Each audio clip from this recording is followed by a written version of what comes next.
My name is Julia. I am 34 years old, and until last Thanksgiving, my husband and my biological family truly believed I was a financially dependent loser, typing away in sweatpants for a measly $30,000 a year. When my husband tossed divorce papers onto my dinner plate and my former best friend announced she was carrying his child, they expected me to fall to my knees and beg. Instead, I simply signed the documents, handed them back, and stepped aside. They thought they had secured a luxurious lifestyle and a massive house. They had absolutely no idea that my secret software company was generating hundreds of thousands of dollars a year, and the life they thought they were stealing was actually a carefully constructed legal trap. Before I continue this story, let me know where you are watching from in the comments below. Hit like and subscribe if you have ever had to stand up to people who severely underestimated your true worth. The sharp, unforgiving clink of a crystal wine glass hitting the marble countertop echoed through the dining room, cutting through the festive holiday chatter. We were hosting Thanksgiving dinner, a tradition I usually tolerated rather than enjoyed. The scent of roasted turkey, sage stuffing, and spiced apple cider filled the air, creating a suffocating contrast to the sudden icy tension that had just gripped the room. I was sitting at the head of the table, wearing my usual oversized gray sweater and comfortable leggings, a stark difference to the overly formal attire everyone else had chosen. Gavin, my husband of 7 years, stood at the opposite end of the table. He was a regional sales manager, making $90,000 a year, an amount he considered to be the absolute pinnacle of human achievement. His chest was puffed out, his designer suit perfectly pressed, and his face wore a mask of supreme, unadulterated arrogance. Sitting directly to his right was Monica. She was 34 years old, my supposedly loyal best friend, and an Instagram real estate agent who spent more time curating her online image than actually selling properties. She was wearing a skin-tight burgundy dress that looked entirely out of place for a family dinner. I watched in slow motion as Gavin reached into his leather briefcase, pulled out a thick manila folder, and casually tossed it down the length of the table. It slid across the polished wood, knocking over a salt shaker before coming to a complete stop right on top of my dinner plate. The gravy from my turkey seeped into the bottom of the heavy paper envelope. Gavin did not even flinch. He looked at me with a mixture of pity and disgust. "I am filing for divorce, Julia," he announced, his voice booming so that every single person in the room could hear his declaration of independence. Monica reached out and wrapped her manicured hand around his arm, leaning her head against his shoulder. She looked directly into my eyes, a wicked, triumphant smirk playing on her lips. "I am 2 months pregnant," she chimed in, her voice dripping with artificial sweetness. "Gavin and I have found true love, and we want to start our family without any heavy baggage holding us back." The sheer audacity of the moment hung in the air like a thick fog. My mother-in-law Barbara, who was sitting just a few seats away, did not gasp or look surprised. In fact, she took a calm sip of her wine, confirming what I instantly suspected. She had known about this affair all along. Gavin puffed out his chest even further, reveling in his perceived dominance. "I am keeping the house, Julia," he declared, pointing a finger at me. "I am the provider here. I have paid the $2,000 monthly rent for this place for the last 4 years. You contribute absolutely nothing of value to this marriage. You sit at home doing freelance customer service data entry for $30,000 a year. You can take your beat-up old Honda and leave. Sign the papers right now so we can move on with our lives." I was expecting a dramatic breakdown. He was waiting for the tears, the screaming, the desperate pleading of a financially trapped housewife. He wanted to feel like a powerful king casting away a useless peasant. What he did not know, what none of them knew, was that I was the founder and chief executive officer of a highly successful business-to-business logistics software platform. My company was pulling in $850,000 a year. I wore sweatpants because I was the boss, not because I was lazy. And that $2,000 monthly rent Gavin was so proud of paying, it only covered the property taxes and the lawn maintenance. I had bought this entire $1.5 million suburban mansion outright in cash years ago, hiding the ownership under a limited liability company. I looked down at the divorce papers resting on my ruined dinner. I looked up at Monica, who was rubbing her completely flat stomach as if she were already heavily pregnant. I looked at Gavin, whose ego was so inflated it was practically taking up all the oxygen in the dining room. I did not cry. I did not raise my voice. I simply picked up a napkin, calmly wiped a drop of cranberry sauce from the corner of my mouth, and reached for the pen resting in Gavin's open briefcase. I flipped to the back page of the document. Without reading the absurd demands I knew were written inside, I signed my name in a smooth, elegant script. I closed the folder, stood up from my chair, and walked over to where Gavin and Monica were sitting. I handed the gravy-stained folder back to my soon-to-be ex-husband. I smiled warmly, looking deep into his confused eyes. I sincerely wish you both a lifetime of happiness, Gavin. I said, my voice steady and perfectly pleasant. You two absolutely deserve exactly what you are going to get out of this arrangement. The entire dining room fell into a stunned, uneasy silence. Gavin frowned, clearly unsettled by my lack of resistance, while Monica looked disappointed that she did not get to enjoy a public catfight. I turned my back on them and walked toward the hallway closet to grab my coat, leaving the heavy scent of roasted turkey and massive betrayal behind me. As I pulled my heavy winter coat from the closet hanger, the sound of chair legs scraping aggressively against the dining room floor broke the silence. My biological sister Bethany marched into the foyer and positioned herself directly between me and the front door. Bethany was 37 years old, deeply materialistic, and possessed a terrifying talent for enabling the most toxic behavior imaginable. She crossed her arms over her expensive cashmere sweater, looking me up and down with absolute disdain. "Stop acting like some sort of stoic victim." Julia Bethany scoffed, her voice echoing off the high ceiling of the entryway. "You brought this entirely on yourself. Gavin is a traditional provider. He goes out into the real world and earns a solid $90,000 a year. He needs a woman who actually cares about her appearance, someone who puts effort into looking presentable like Monica. He does not need a wife who lives in baggy sweatpants, typing aimlessly on a laptop all day, contributing absolutely nothing to the household. You should be thanking him for putting up with your laziness for as long as he did." Before I could even formulate a response to my own sister's baffling cruelty, my mother-in-law Barbara trotted into the hallway to join the ambush. Barbara was a 60-year-old elitist who had never worked a day in her life, but constantly judged others for their work ethic. "Bethany is absolutely right," Barbara chimed in, pointing a wrinkled finger at my face. "You have been a dead weight on my son's potential from the moment you said your vows. Monica is a successful real estate agent. She has ambition. She has class. She is going to give me a grandchild and build a real legacy with my son. You are just going to fade away into nothing." I stood there listening to the two women verbally tear me apart, marveling at how blindly they worshipped Gavin's mediocre salary while actively insulting the woman who was actually funding their entire comfortable reality. I opened my mouth to excuse myself, but a booming voice thundered from the dining room archway, shaking the very walls of the foyer. "Are you completely out of your mind, Bethany?" We all turned to see Andre, my 36-year-old brother-in-law, storming toward us. Andre was an African-American veterinarian, a man of deep logic, incredible patience, and fierce loyalty. He was married to Bethany, though I often wondered how a man with such a strong moral compass tolerated her endless superficiality. His face was tight with furious disbelief as he glared at his wife. "How dare you stand there and insult your own sister like that?" Andre demanded, his voice dropping an octave with pure anger. "Have you completely forgotten what happened 3 years ago when your precious credit cards went to collections because you could not stop buying designer handbags to impress your fake friends? When the bank was threatening to take your car, who was the one who worked sleepless nights taking on extra freelance hours just to bail you out? It was Julia.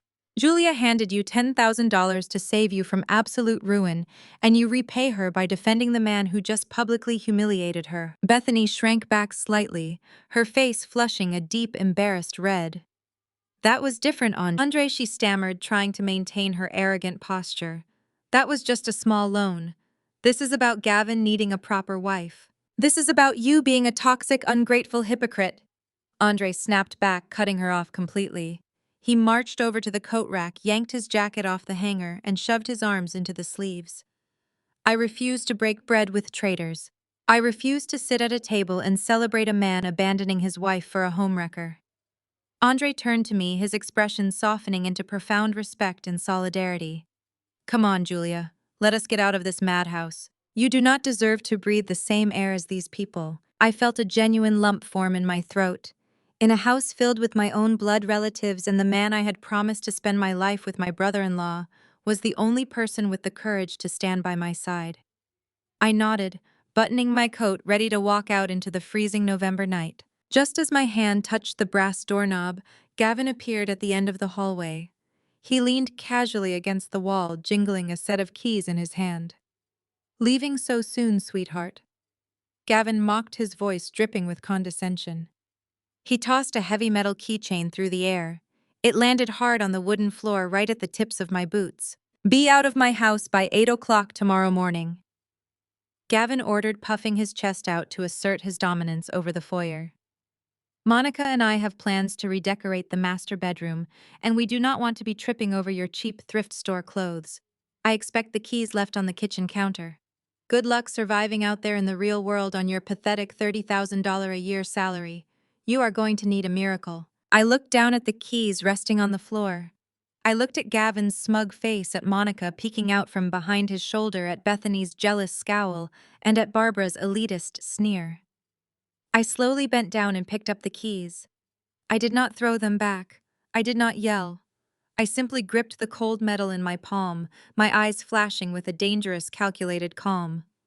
I looked straight at Gavin, letting a slow, knowing smile spread across my face. I will be gone long before morning, Gavin. I promised, my voice soft, but laced with an icy edge that made his triumphant smile falter for just a fraction of a second. Enjoy your new life. I hope you are truly prepared for the cost of maintaining it. I turned the doorknob, stepping out into the biting winter air alongside Andre, leaving the heavy oak door to click shut behind us. They had no idea that they had just locked themselves inside a beautifully furnished financial cage, and I held the only key to their survival. The countdown to their absolute destruction had officially begun. The freezing wind bit my cheeks as Andre and I walked down the long driveway, putting distance between ourselves and the house I had secretly paid for. Andre shoved his hands into his coat pockets, his breath visible in the frigid night air. He looked at me with a mixture of profound pity and fierce protective anger. You are coming home with me, Julia, Andre stated firmly, pulling his car keys from his pocket. I have a guest room. Bethany can scream until her lungs give out, but I am not letting you sleep in your car. I know things are tight for you on a customer service salary. We will figure this out tomorrow. I stopped walking and looked at my brother-in-law. His loyalty was a rare, genuine comfort in a night filled with spectacular betrayal. I reached out and squeezed his arm. I appreciate that more than you know, Andre. But I have already made arrangements. Arrangements? Andre frowned, looking around the empty suburban street. Julia, it is freezing. You cannot afford a hotel right now. Gavin locked you out with nothing but the clothes on your back. Right on cue, a sleek black town car glided silently around the corner, its headlights cutting through the dark. The vehicle pulled up perfectly beside us. A uniformed driver stepped out, opened the rear door, and gave me a respectful nod. Andre stared at the luxury vehicle, his jaw practically dropping to the pavement. He looked from the car to my baggy gray sweatpants, utterly bewildered. Julia, he stammered, stepping back. How much did this cost? Who is picking you up? I am treating myself. I smiled, stepping into the heated interior of the car. Go home, Andre. Do not fight with Bethany over me. I promise you I am in a much better financial position than anyone in that dining room realizes. I will call you tomorrow. I closed the door, leaving Andre standing on the curb with a stunned expression.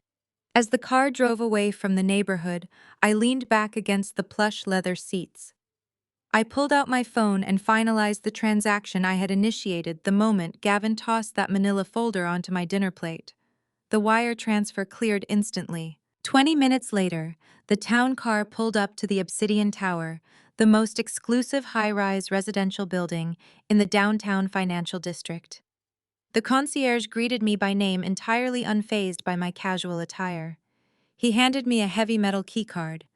I had booked their premier penthouse suite. The cost was $15,000 a month.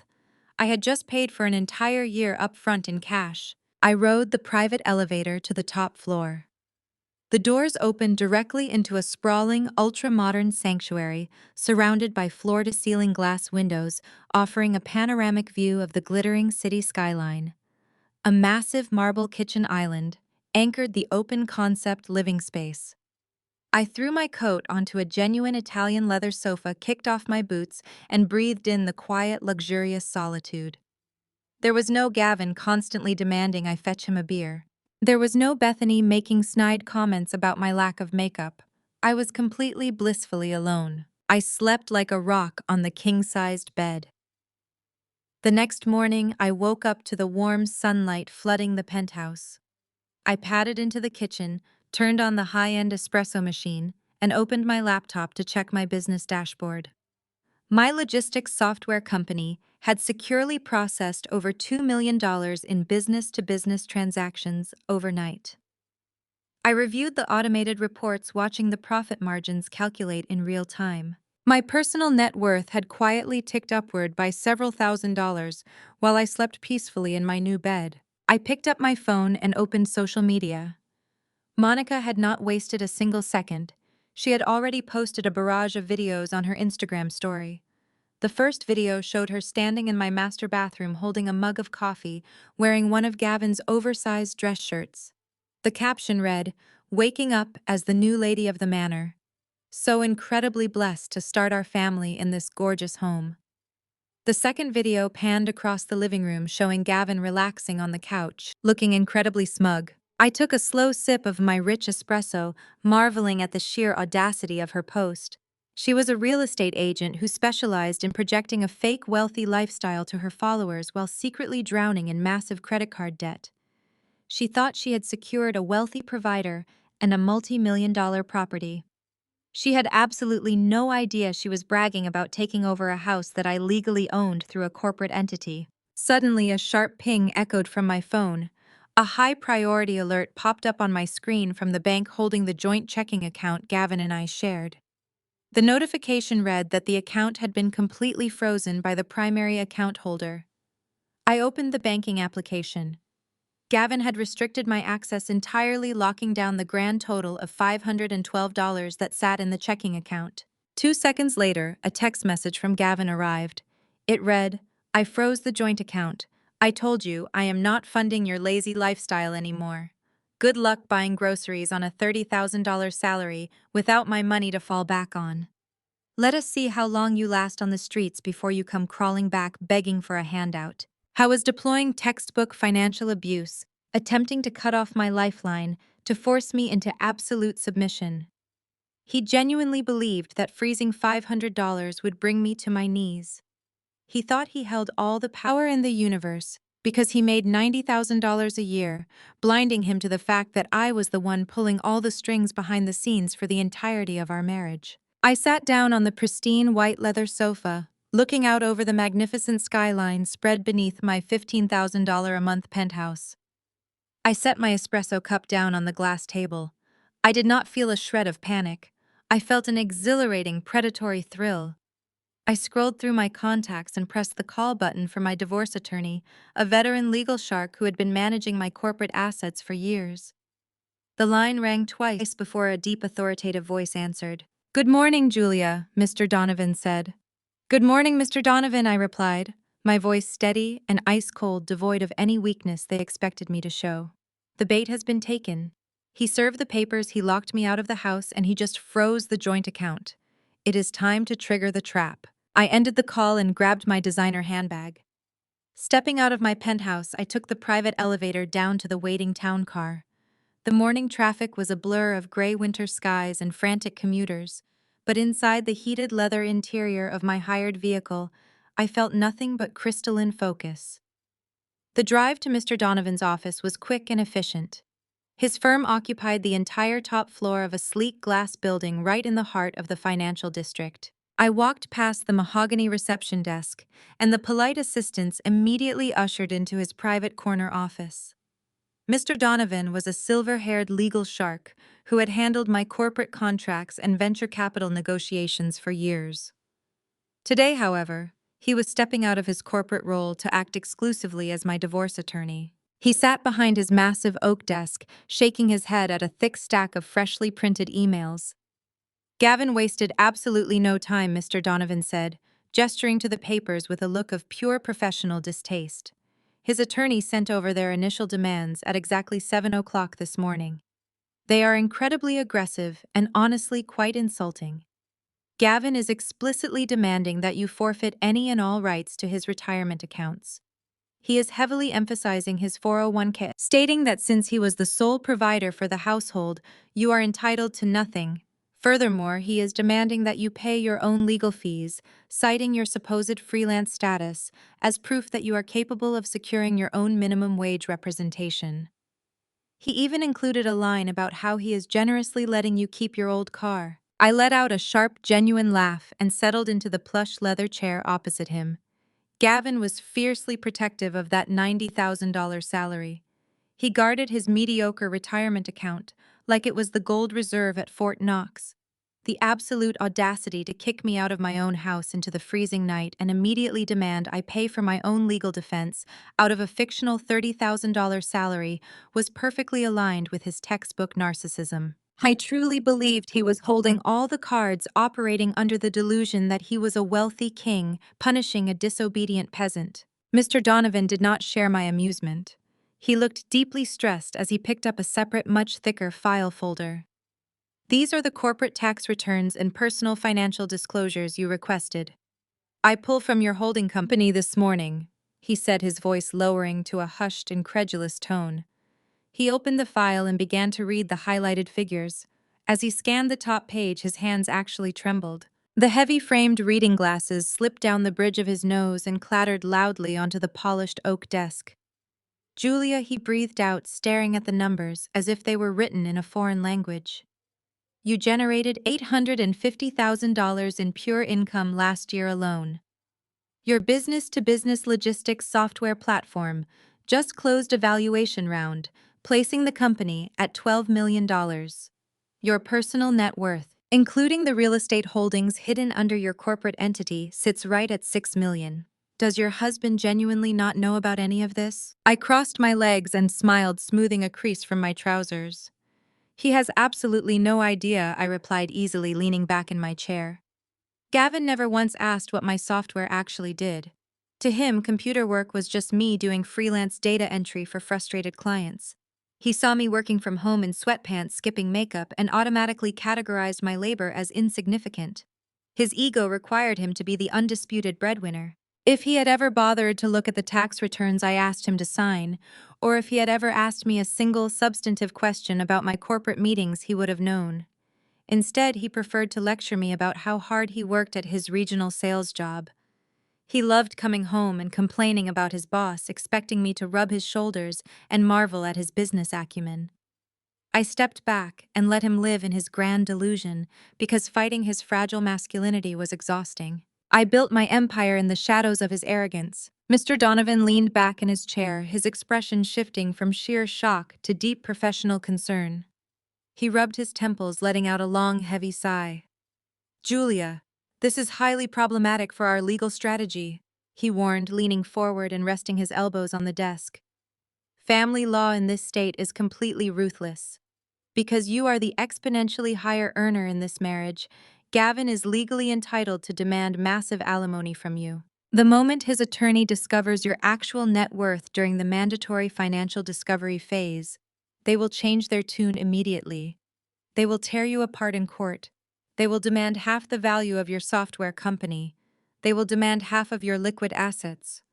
Gavin will go from demanding you pay your own legal fees to petitioning the court to make you fund his entire life with his pregnant mistress. You could be forced to pay him tens of thousands of dollars a month for the next decade. He will walk away a millionaire simply for being married to you. I listened to his dire warning without a single spike in my heart rate. I knew exactly how the law worked. I reached into my designer handbag, retrieved a sealed manila envelope, and placed it gently on the center of his oak desk. I slid the document across the polished wood until it rested right next to his fallen reading glasses. I think you forgot about the paper. His fragile ego forced me to sign 3 years ago, didn't you? I asked, watching the realization slowly dawn on my attorney's face. Mr. Donovan stared at the crisp document resting on his oak desk. He picked it up, adjusting his glasses, and read the bold heading. It was the post-nuptial agreement Gavin had shoved in my face 3 years ago. As my attorney scanned the paragraphs, detailing the absolute separation of all current and future assets, a wide, genuine smile broke across his face. He looked up at me, the panic completely gone from his eyes. "You are brilliant, Julia," he said, shaking his head in absolute disbelief. He essentially locked himself out of a multi-million-dollar empire because he wanted to protect his middle management salary. I nodded, standing up from the leather chair. "File our response, Mr. Donovan. Let them keep dreaming for just a little bit longer." While I spent my Friday evening enjoying the quiet luxury of my downtown penthouse, Gavin and Monica were busy playing house in the suburbs. They decided to host a lavish housewarming party to celebrate their new life together, eager to show off the $1.5 million property they mistakenly believed Gavin owned. The driveway was packed with luxury vehicles belonging to Gavin's sales colleagues, while caterers carried trays of expensive appetizers through the front door.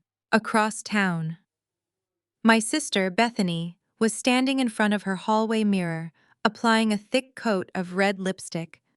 She smoothed down her designer dress completely, ignoring the heavy tension radiating from her husband. Andre stood in the doorway of their bedroom, his arms crossed over his chest, wearing a simple gray t-shirt and jeans.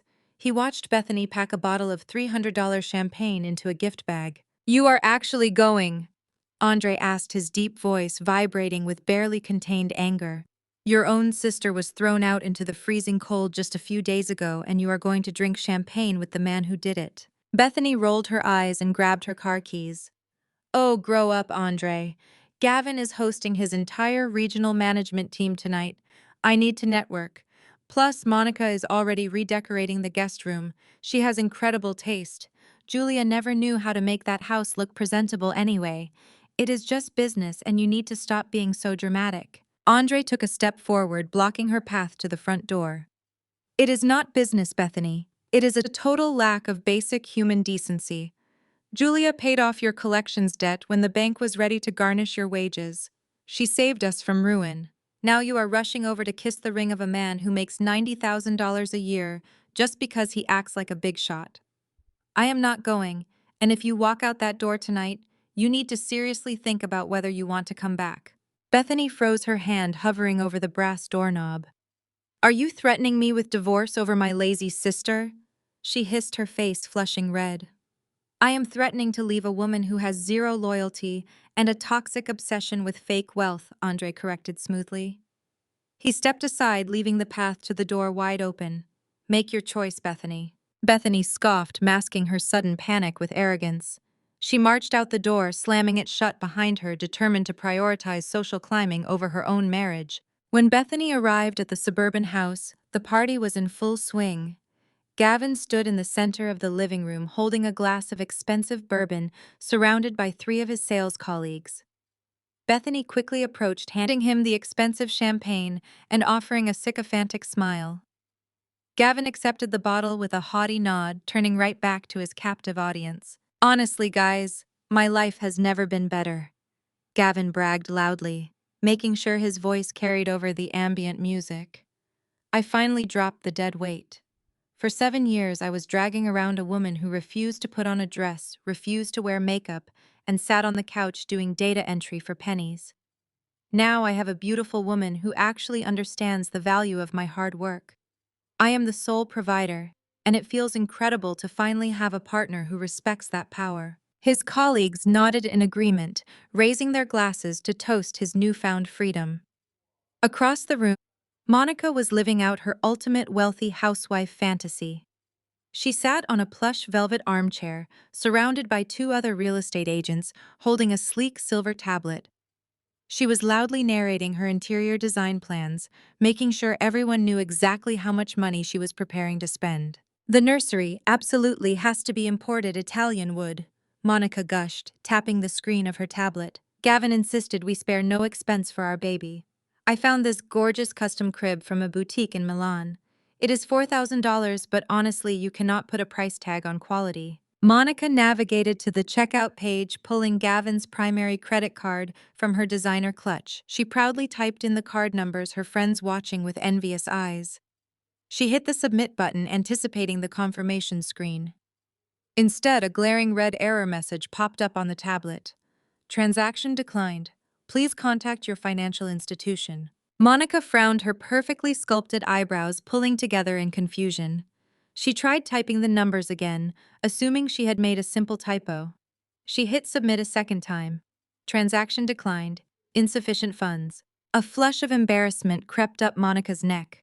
She quickly locked the tablet screen and forced a bright artificial smile at her friends. Silly bank security protocols. She laughed, waving her hand dismissively. They always freeze the card when I make international purchases. I will just have Gavin call the fraud department in the morning. She stood up and walked over to the kitchen to pour herself another glass of wine, pushing the awkward moment entirely out of her mind. She assumed it was just a minor technical glitch. Gavin continued laughing with his colleagues in the living room, completely oblivious to the digital warning sign that had just flashed across the tablet. Neither of them had the slightest clue that the rejection was not a bank error at all. It was the very first tremor of a massive financial avalanche heading directly for their perfectly curated lives, and they were standing right in the impact zone without a single shield to protect them. I was sitting at my kitchen island, enjoying a flawless sunny morning. My phone vibrated against the cool marble countertop. The caller identification flashed a name I had happily planned to never speak to again. Barbara, my former mother-in-law. I did not answer the call. I simply let it ring, watching the screen light up the room until it finally flipped over to the automated voicemail system. A few minutes later, the transcription notification popped up on my display. I tapped the play button, leaning back in my plush leather chair to listen to her performance. Barbara's voice echoed through the quiet penthouse, dripping with the exact kind of elitist venom she usually reserved for retail workers and waitstaff. Julia, it is Barbara. The message began, her tone falsely sweet, before dropping into a harsh, condescending sneer. I am calling to make a few things absolutely clear, now that you are no longer a part of this family. I just left Gavin and Monica's housewarming party. It was exquisite. Monica has so much class, something you severely lacked. I saw you leave with nothing but a single suitcase, and frankly, it is exactly what you deserve. Gavin is a highly successful regional manager. He works incredibly hard for his $90,000 salary. He built that beautiful home and he furnished it with his own sweat and blood. You contributed absolutely nothing. Barbara took a dramatic breath on the recording, clearly reveling in her own cruelty. I know things are going to be incredibly difficult for you now that you do not have my successful son paying your way. With your little $30,000 customer service gig, you are going to struggle to keep a roof over your head. My advice: go enroll in a local cosmetology school. Learn how to do nails or cut hair. Maybe get a job flipping burgers at a fast food restaurant. Do whatever you have to do to scrape by in the real world. But listen to me very carefully, Julia. Do not ever call my son begging for a handout. Do not ask him for a single dime. Do not try to drag him into family court to beg for alimony. He has a real family to support now, a baby on the way, and a beautiful high society wife. You are entirely cut off. The voicemail clicked off, leaving the penthouse in total silence. I did not feel a single ounce of sadness. I did not shed a tear. In fact, I let out a sharp, genuine laugh that bounced off the floor to ceiling glass windows. Barbara honestly thought she was delivering a crushing, fatal blow to a desperate, abandoned housewife. She had absolutely no idea she was handing me the exact psychological ammunition I needed for my legal strategy. I tapped the screen and saved the audio file directly to my secure cloud storage drive. You can never have too much hard evidence when dealing with arrogant, greedy people. Then I opened my messaging application and typed out a direct response to her. I kept the language intentionally meek, crafting the exact submissive, defeated tone she expected from a broken woman. I understand, Barbara, I wrote, making sure my words were perfectly clear. You do not have to worry about me being a burden. I promise I will never ask Gavin for his money. I hit send. It was the most honest text message I had ever written in my entire life. I genuinely did not want a single cent of Gavin's mediocre middle management salary. I had my own millions sitting safely in diversified investment portfolios. But making promises about his money did not mean I was going to let him keep utilizing mine. I set my phone face down on the marble island and opened my laptop. I bypassed my usual email applications and logged directly into my secure corporate executive portal. For the last 4 years, Gavin had been driving a pristine, fully loaded black Porsche 911. He loved that sports car more than he loved anything else on the planet. He drove it to every family holiday gathering, every regional sales meeting, and every neighborhood barbecue, loudly bragging about how his company valued his leadership so much they provided a luxury executive fleet vehicle. He told everyone from Bethany to his golf buddies that his stellar sales performance had earned him the ultimate corporate perk. That entire narrative was a complete and utter fabrication. Gavin's mid-level sales job did not hand out luxury sports cars to regional managers. 3 years ago, when he was complaining bitterly about his aging sedan and throwing daily temper tantrums about not looking wealthy enough to his peers, I quietly solved the problem. I used a shell subsidiary of my own software logistics company to secure a premium corporate lease on the Porsche. I paid the exorbitant monthly premium directly out of my corporate business accounts, orchestrating the paperwork, so Gavin believed his employer had finalized the lease as a surprise performance bonus. I secretly funded his fragile masculine ego just to keep the peace in our house and stop his endless whining. Now the peace was officially over, and I was repossessing my peace of mind. I navigated through my company's financial dashboard until I reached the fleet management tab. The Porsche 911 was listed right at the top of the inventory screen, currently showing as parked in the driveway of the suburban house Gavin mistakenly thought he owned. I hovered my cursor over the active lease agreement document. With one swift, highly satisfying click, I hit the red button labeled Cancel Lease. A secondary security prompt popped up on the screen asking if I wanted to authorize immediate asset recovery and revoke driving privileges. I clicked yes without a fraction of hesitation. The software system confirmed the cancellation instantly and dispatched a digital order directly to the luxury dealership's aggressive repossession team. The car was officially flagged as unauthorized, and a retrieval unit was assigned. Gavin was currently waking up in his stolen suburban fantasy likely, getting ready to take Monica for a scenic weekend drive to show off their fake wealth to the neighbors.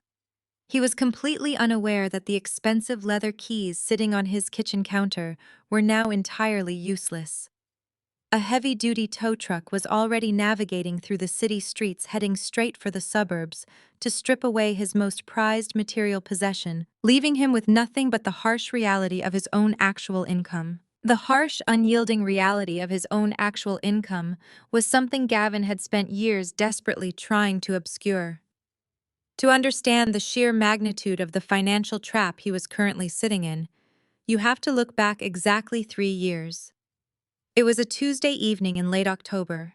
I was sitting at the kitchen island, quietly reviewing the final term sheets for a $2 million seed funding round my logistics software company was about to secure. I was wearing my usual oversized gray sweatpants, looking every bit the unmotivated housewife Gavin assumed I was.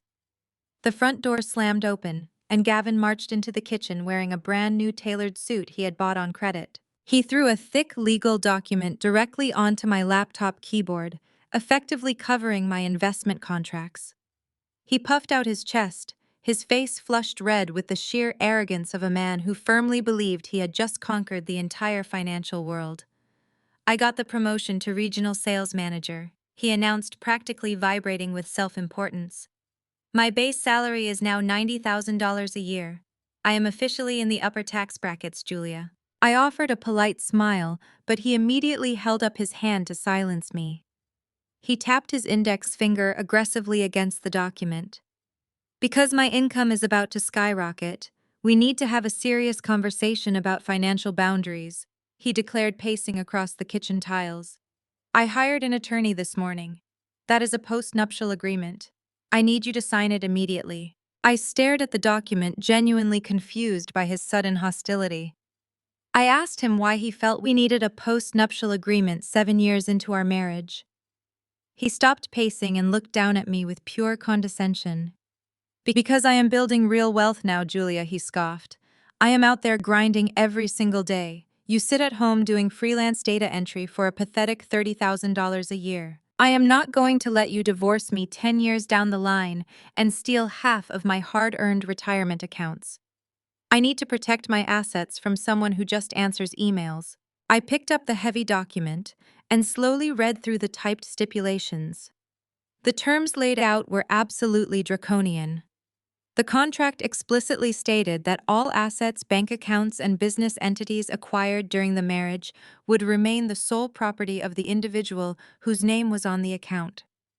Furthermore, it contained a heavily bolded clause wherein both parties completely and permanently waived their right to ever seek alimony or spousal support, regardless of any future discrepancies in income. Gavin had specifically designed the contract to ensure that if we ever split, I would walk away with absolutely nothing but my own meager earnings, leaving his precious $90,000 salary entirely untouched. He stood there waiting for me to cry about how unfair it was. Instead, I had to physically bite the insides of my cheek until I tasted copper, just to stop myself from laughing right in his face. He was handing me a legally binding shield that would perfectly protect the $2 million seed round. I was closing that exact same week, not to mention the millions more I would generate in the coming years. I was so terrified of losing half of his middle management pension that he was voluntarily signing away his legal right to half of my rapidly expanding software empire. I picked up a pen and signed my name on the dotted line without a single moment of hesitation. He snatched the paper away, looking incredibly smug, completely unaware that he had just financially decapitated himself. That monumental hubris was currently playing out in real time inside a high-rise office building downtown. Mr. Donovan was sitting at his polished oak desk, reviewing my financial disclosures when his desk phone began to ring. The caller identification displayed the name of Gavin's divorce attorney, a notoriously aggressive lawyer known for bullying underfunded spouses. Mr. Donovan calmly pressed the speakerphone button, leaning back in his leather chair. Donovan, the opposing lawyer, barked, his voice dripping with unearned confidence. I am calling to warn you not to waste your time drafting any alimony requests or asset division proposals. We just uncovered a post-nuptial agreement signed by Julia 3 years ago. It is completely ironclad. My client had the foresight to protect his substantial earnings. The agreement clearly stipulates a total separation of all assets and a permanent waiver of spousal support. Mr. Donovan steepled his fingers together, keeping his voice perfectly neutral. I see. And your client is absolutely certain he wants to enforce the terms of this specific post-nuptial agreement to the letter. You are firmly waiving any right to claim alimony or divide business assets. We are enforcing it to the absolute maximum extent of the law. The opposing lawyer sneered, laughing darkly through the speakerphone. Your client signed away her rights. She gets her little freelance income, and Gavin keeps his entire retirement portfolio. Julia is going to be out on the street with absolutely nothing, and the law is entirely on our side. I suggest you advise her to pack her bags and accept her fate. Have a nice day, Donovan. The large office fell completely silent for a moment. Mr. Donovan stared at the phone receiver, blinking behind his heavy framed glasses. Then he looked down at my financial dossier, which clearly displayed my annual income of $850,000 and my net worth of $6 million. The absolute absurdity of the situation finally hit him. Mr. Donovan threw his head back and burst into uncontrollable echoing laughter in his empty office, wiping a tear of pure amusement from his eye as he prepared to let Gavin walk blindly into his own legal slaughter. While my lawyer was busy anticipating the total annihilation of my soon-to-be ex-husband in court, Monica was actively accelerating his financial ruin in the real world.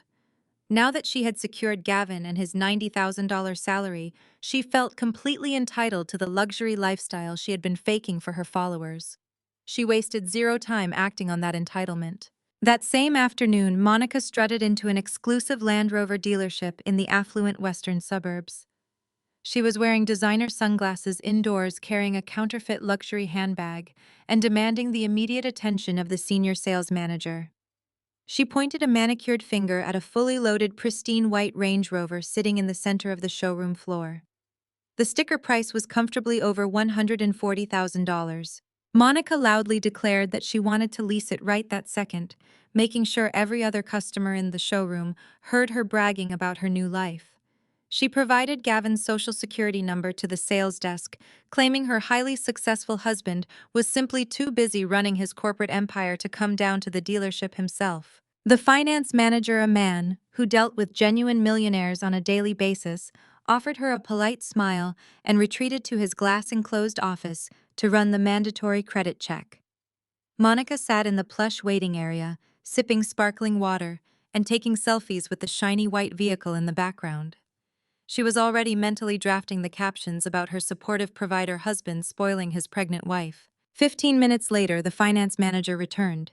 His polite smile was completely gone, replaced by a grim, deeply uncomfortable expression. He asked Monica to step into his private office and close the glass door behind her. He slid the printed credit report across the desk. He informed her in a low, serious voice that they would not be leasing her the Range Rover today. In fact, they would not be leasing her a used sedan. Gavin's credit score had violently plummeted by over 200 points in the span of a single week. Monica stared at the document in sheer disbelief. She demanded an explanation, insisting there had to be a catastrophic clerical mistake.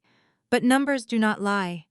The report showed multiple maxed-out credit cards, severe debt-to-income ratios, and a terrifying lack of available funds. What Monica did not know, and what Gavin had been too arrogant to ever realize, was the invisible safety net I had maintained for the entirety of our 7-year marriage. Gavin loved to spend money he did not have. He constantly swiped his cards for expensive golf clubs, lavish client dinners, and designer suits to impress his colleagues. Every single month, his balance exceeded his actual income. And every single month, I quietly logged into our joint financial portal, transferred funds from my hidden corporate dividends, and paid his exorbitant credit card balances down to zero. I did it silently to protect our household credit and to avoid his fragile, explosive temper tantrums about money. My silent funding was the only reason his credit score had ever appeared remotely respectable. The very second I stopped paying his bills, the illusion of his wealth evaporated instantly. The massive backlog of interest and debt he had accumulated hit his credit profile like a freight train. He was officially buried in financial ruin. Furious and deeply humiliated, Monica stormed out of the dealership. She practically ripped the door off its hinges, ignoring the stares of the sales staff. She grabbed her phone and aggressively dialed Gavin's number, her perfect social media facade completely shattering. At that exact moment, Gavin was lounging on the imported Italian sofa in the suburban house, nursing a glass of expensive bourbon and feeling like the king of the world. His phone buzzed on the coffee table. He picked it up with a smug grin, expecting Monica to be calling with excited updates about her new luxury vehicle. Instead, he was met with a shrill, hysterical screaming match. Monica shrieked into the phone, demanding to know why the dealership had just treated her like a deadbeat. She screamed that his credit score was garbage and accused him of lying about his pristine financial status. Gavin sat up, spilling a few drops of bourbon onto his expensive trousers. He frantically tried to calm her down, insisting the dealership was incompetent and promising to fix the error immediately. He confidently told her he would log into his banking application right now to prove his liquidity. Still holding the phone to his ear, Gavin opened his primary banking app. He navigated to his personal checking account, expecting to see the comforting cushion of funds he always assumed magically replenished themselves. The screen loaded. He blinked, rubbing his eyes, entirely convinced the application was malfunctioning. The bold black numbers at the top of the screen stared back at him. His total available balance was exactly $1,200.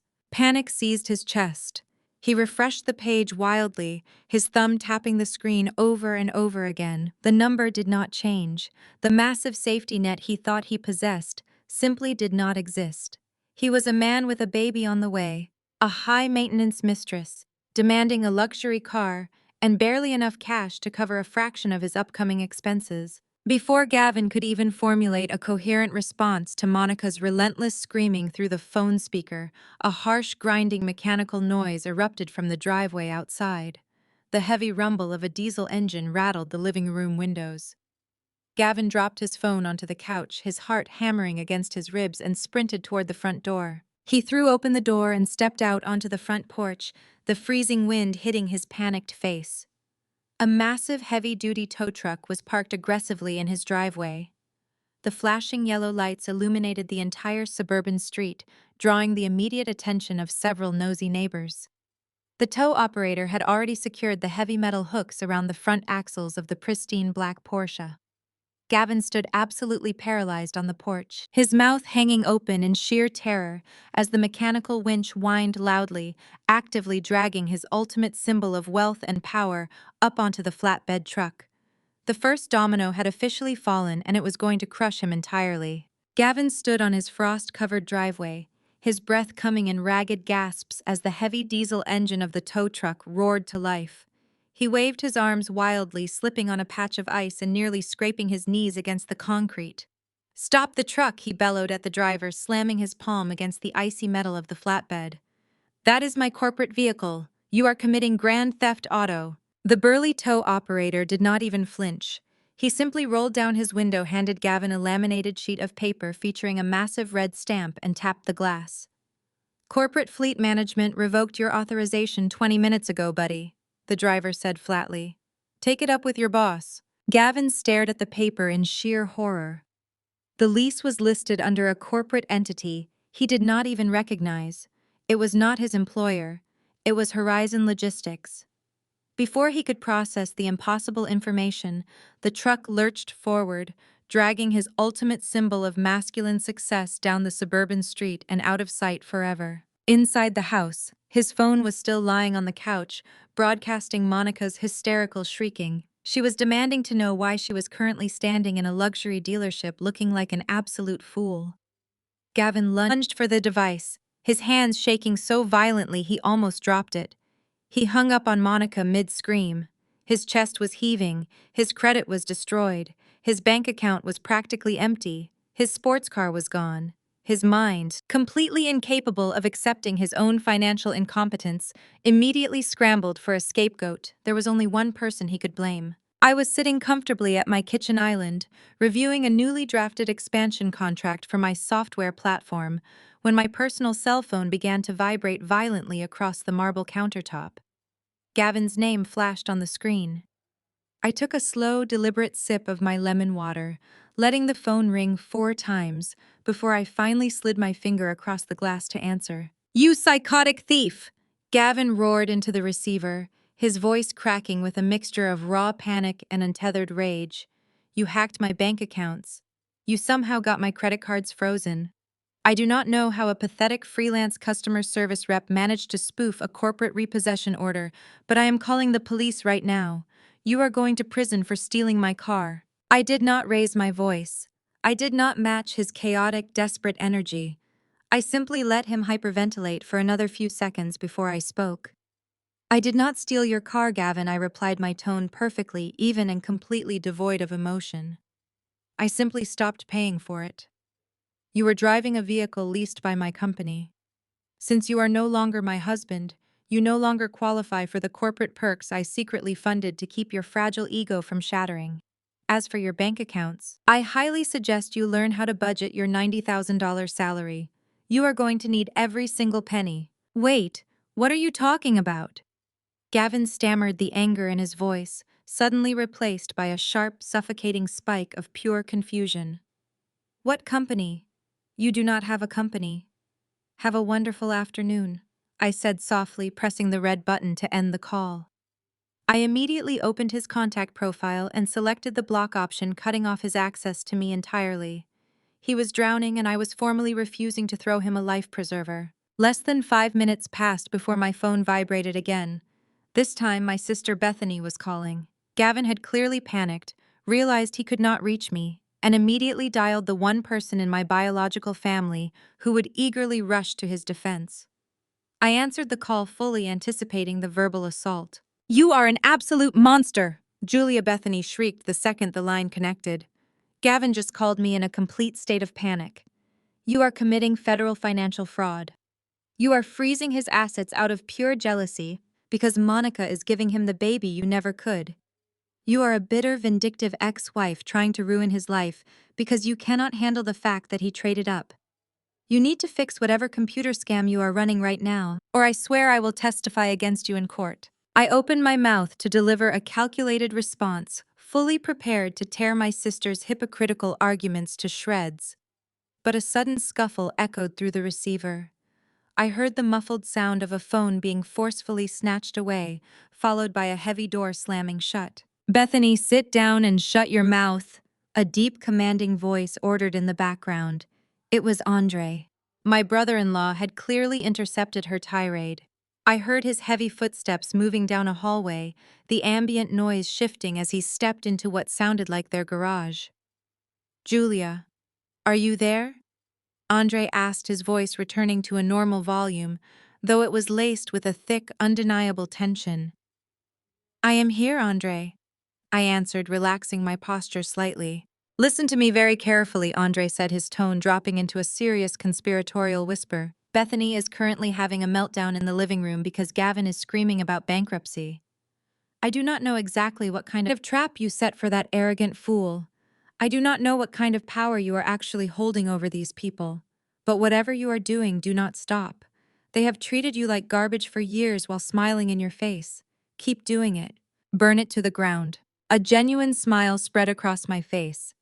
Andre was the only person in my family with a functioning moral compass, and having his silent blessing felt like a profound victory. "Thank you, Andre," I replied quietly. "Tell Bethany she should probably start worrying about her own finances. I am done subsidizing this family." I hung up the phone feeling a deep radiating sense of absolute power. While I was securing my peace of mind, Gavin was losing his entirely. He stood in the grand foyer of the suburban house, running his trembling hands through his hair. Monica was ignoring his calls. His car was gone. His sister-in-law could not reach his ex-wife. The massive, beautiful house around him suddenly felt less like a trophy and more like a suffocating tomb. He needed to ground himself. He needed to do something normal, something routine, to prove that he was still the successful master of his domain. He opened the heavy oak front door and marched down the driveway to the ornate brick mailbox near the curb. He flipped open the metal lid aggressively, pulling out a stack of envelopes, desperately hoping to find a commission check or a standard utility bill to anchor him to reality. Instead, sitting right at the very top of the stack, was a thick, rigid envelope marked with bright red priority delivery stickers. The return address in the upper left corner was printed in bold, uncompromising letters. It read, "Horizon Property Management." Stamped across the front of the envelope were the words, "Certified mail, immediate response required." Gavin stared at the red lettering, a cold bead of sweat rolling down his spine as he slid his finger under the seal to tear it open. Gavin slid his finger under the heavy adhesive seal of the envelope, ripping the thick paper open with frantic, trembling hands. The freezing wind whipped around his face on the driveway, but he barely felt the cold. His entire focus was locked on the crisp, watermarked document inside. The letterhead bore the official embossed logo of Horizon Management. He scanned the opening paragraph, expecting to find a routine notice about neighborhood snow removal, or perhaps a boring update on the upcoming community association meeting. Instead, the bold, capitalized letters, located halfway down the page, struck him like a massive physical blow. Notice of lease adjustment and market rate implementation. Gavin blinked, his brain completely rejecting the word lease. He gripped the paper tighter, his eyes darting rapidly across the typed lines. The formal document coldly stated that the introductory promotional rate for the property was expiring. Effective immediately, the monthly payment was being adjusted to reflect current market value. The new amount due on the first of the month was not the $2,000 Gavin proudly paid. It was exactly $8,000. Gavin let out a harsh, barking laugh of pure disbelief. Rent lease adjustment. He shook his head, muttering angrily to himself about incompetent corporate clerical errors. For the past 4 years, Gavin had stood at neighborhood barbecues, holding a craft beer, loudly bragging to every man on the block about how he secured a $1.5 million mortgage on a single $90,000 salary. He loved parading around the massive suburban property, slapping the walls and calling himself the undisputed king of his castle. I was deeply, fundamentally deluded. Here is the absolute truth about that magnificent suburban house. Gavin did not own a single brick shingle or blade of grass on that property. 4 years ago, when we were house hunting, I purchased the entire estate outright in cash, using funds from my software company. To protect my growing assets, I placed the deed entirely under my corporate entity, Horizon Logistics. When I handed Gavin the paperwork to sign, I casually mentioned that setting the house up under a corporate trust would save us a massive fortune in taxes.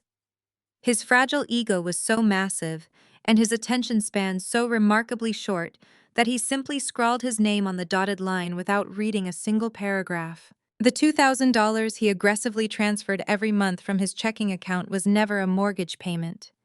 He was simply covering the local property taxes, the neighborhood association fees, and the weekly premium landscaping service.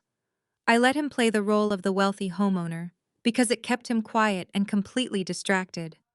He held absolutely zero equity in the property. He was nothing more than a month-to-month tenant living in a house owned entirely by his wife. The front door burst open behind him. Monica stomped out onto the freezing porch, her face stained with ruined makeup from her hysterical crying fit at the luxury car dealership. She had spent the entire ride home fuming over the extreme humiliation she endured at the hands of that finance manager. She threw her counterfeit designer bag onto the patio chair, ready to resume screaming at Gavin about his newly discovered poverty. She stopped when she saw him standing by the mailbox, his face drained of all color, staring at a piece of paper as if it were a bomb about to detonate. "What is going on?" Monica demanded, her voice shrill and demanding. "Where is your sports car? Why is my credit card declining?" Gavin completely ignored her questions about the repossessed vehicle. He marched up the driveway and shoved the property management letter directly into her chest. "Look at this absolute garbage," he seethed, his voice trembling with manic, misdirected anger. "Julia is officially losing her mind. She is trying to commit real estate fraud. She somehow contacted our mortgage lender and sent a fake lease adjustment. She is trying to extort $8,000 a month from us just because I kicked her out. She is a bitter, desperate criminal." Monica read the letter, her eyes widening in sheer panic before shifting into self-righteous fury. "She absolutely cannot do this to us!" Monica shrieked, violently clutching the paper. "She cannot just invent a fake rental agreement and charge us market rate for a house you own. This is highly illegal.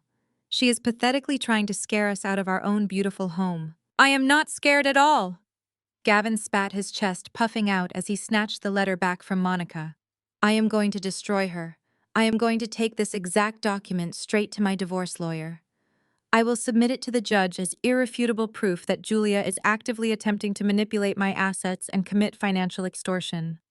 I am going to make sure the court sees exactly how unhinged and vindictive she really is." He stormed past Monica, marching straight into the house to grab his briefcase. He felt a massive surge of adrenaline, genuinely believing he had just uncovered the ultimate golden ticket. He was completely, fully convinced this paper would secure his total victory in the upcoming divorce settlement. He was eager to watch Julia get reprimanded in a court of law for daring to challenge his absolute authority.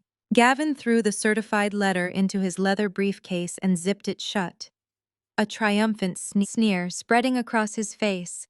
He had absolutely no idea that by voluntarily marching that document into his lawyer's office, he was not building a case against me. He was eagerly wrapping his own hands around a legal noose. He was handing the court undeniable documented proof of a multi-million-dollar corporate entity that he had permanently signed away his rights to touch. While Gavin was gleefully preparing to walk into a courtroom and deliver his very own financial death warrant directly to the judge, Monica was dealing with a very different kind of impending doom. The harsh reality of Gavin being completely broke had finally hit her. Her personal credit cards were already maxed out to their absolute limits from years of projecting a completely fake luxury lifestyle to her thousands of naive social media followers. She desperately needed an immediate, highly substantial influx of cash just to keep up her glamorous facade and pay the aggressive minimum balances breathing down her neck. Her entire career as a so-called boutique real estate agent was built on one singular fragile foundation. 3 years ago, she had incredibly lucky timing and landed a massive corporate client that needed constant executive housing and commercial relocation services. That single business-to-business account generated 80% of her annual commissions. It was the only thing keeping her afloat in a highly competitive market. She threw on her most expensive tailored blazer, plastered on a flawless layer of heavy makeup to hide her growing anxiety, and drove her rented car to the downtown corporate district. She was determined to use her charm and manipulate the corporate director into granting her a massive cash advance on her upcoming quarterly retainer. She pushed through the heavy revolving doors and walked into the towering glass skyscraper that housed her biggest corporate client. She had only ever communicated with the corporate relocation director via email and brief phone calls, always dealing with the company through its formal limited liability name. She confidently approached the sleek, modern marble reception desk, demanding to see the director of operations with an air of unearned superiority. A polite assistant escorted her to the private elevator, swiping a keycard to grant her access to the 42nd floor. The elevator doors opened into a breathtaking, ultra-modern corporate suite that screamed immense wealth and power.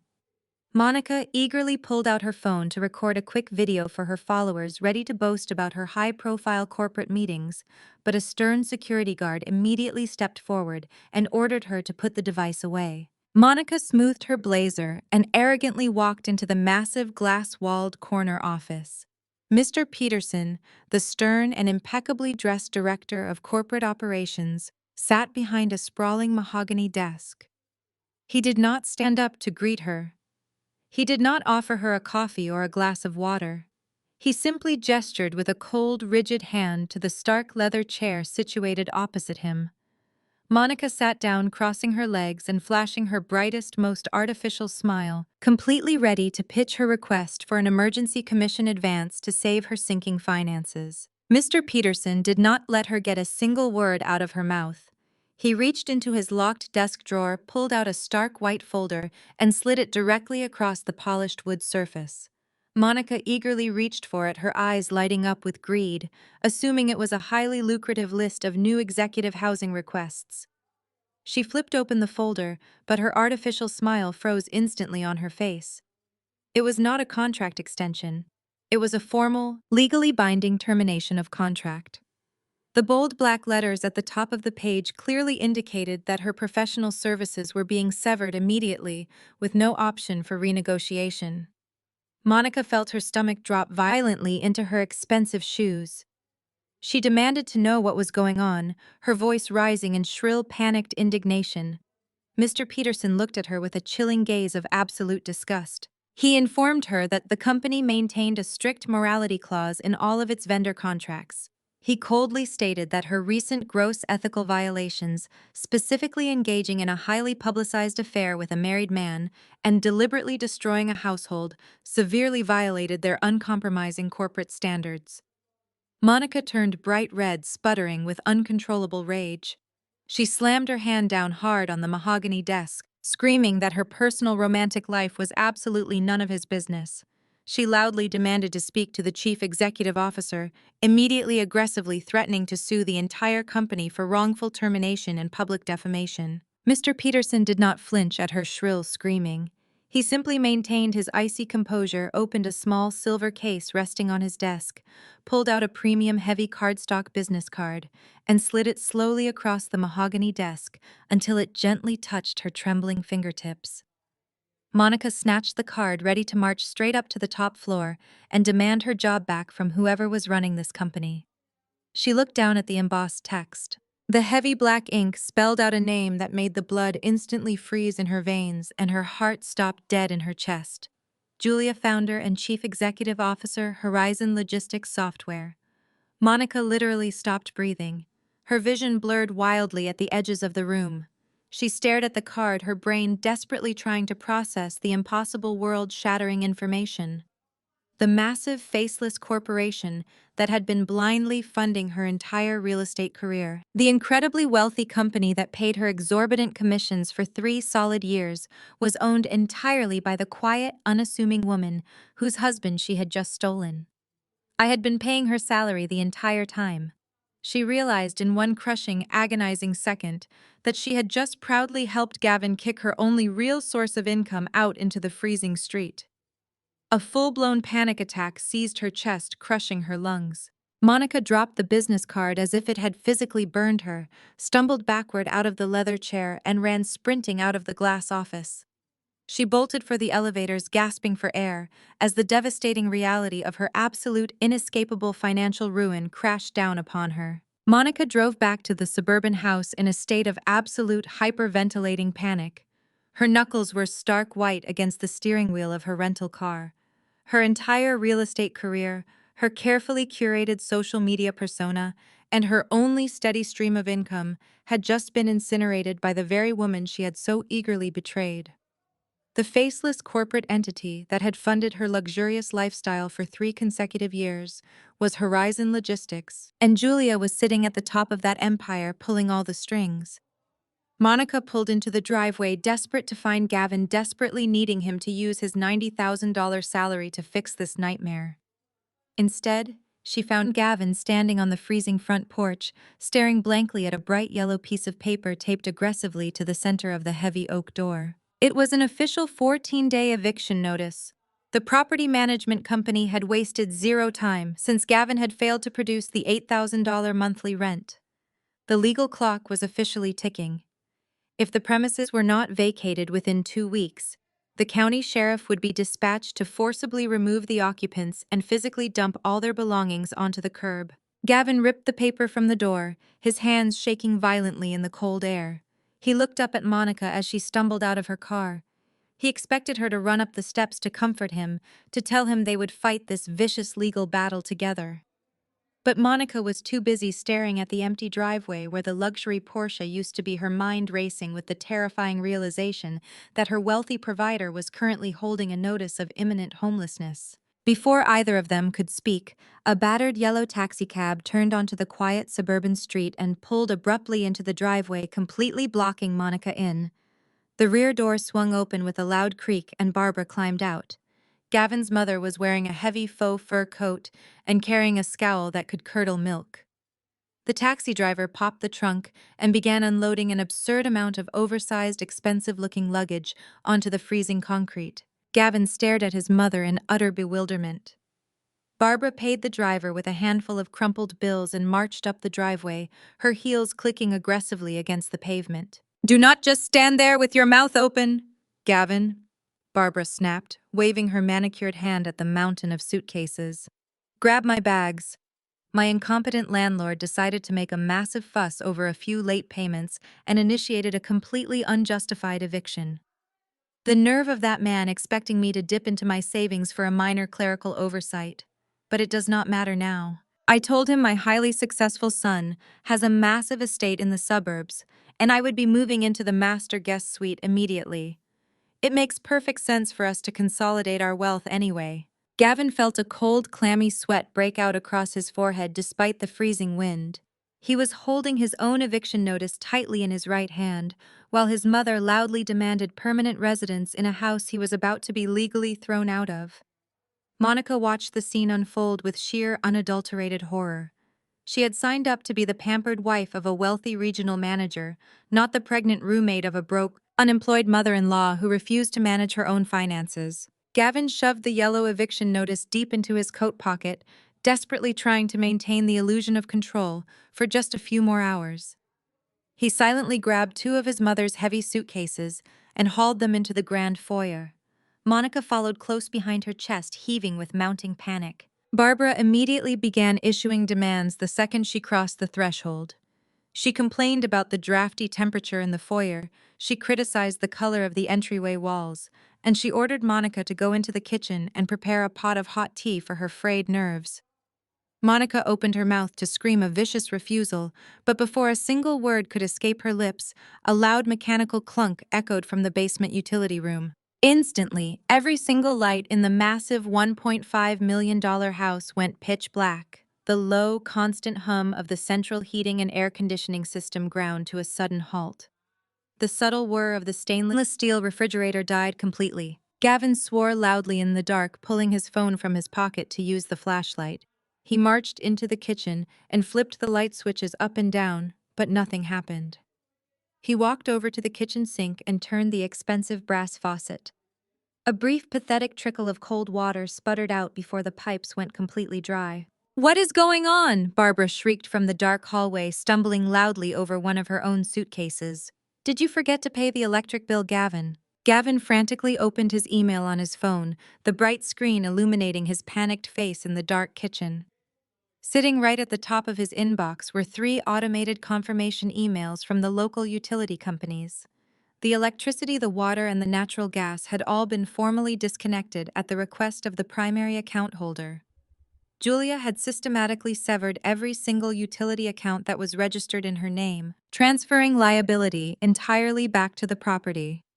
Since Gavin had no legal standing with his management company, he had absolutely no authority to turn them back on. The reality of their situation crashed down on them in the freezing pitch-black house. The digital glow of Gavin's phone illuminated Monica's face. Her expression twisted from panic into pure, unhinged rage. "You are entirely broke!" Monica screamed, her voice echoing violently off the dark, cold walls. "You do not own this house. Your credit is completely garbage. You do not even have a car. I just got fired by my biggest corporate client because that client was actually your ex-wife. You lied to me about everything.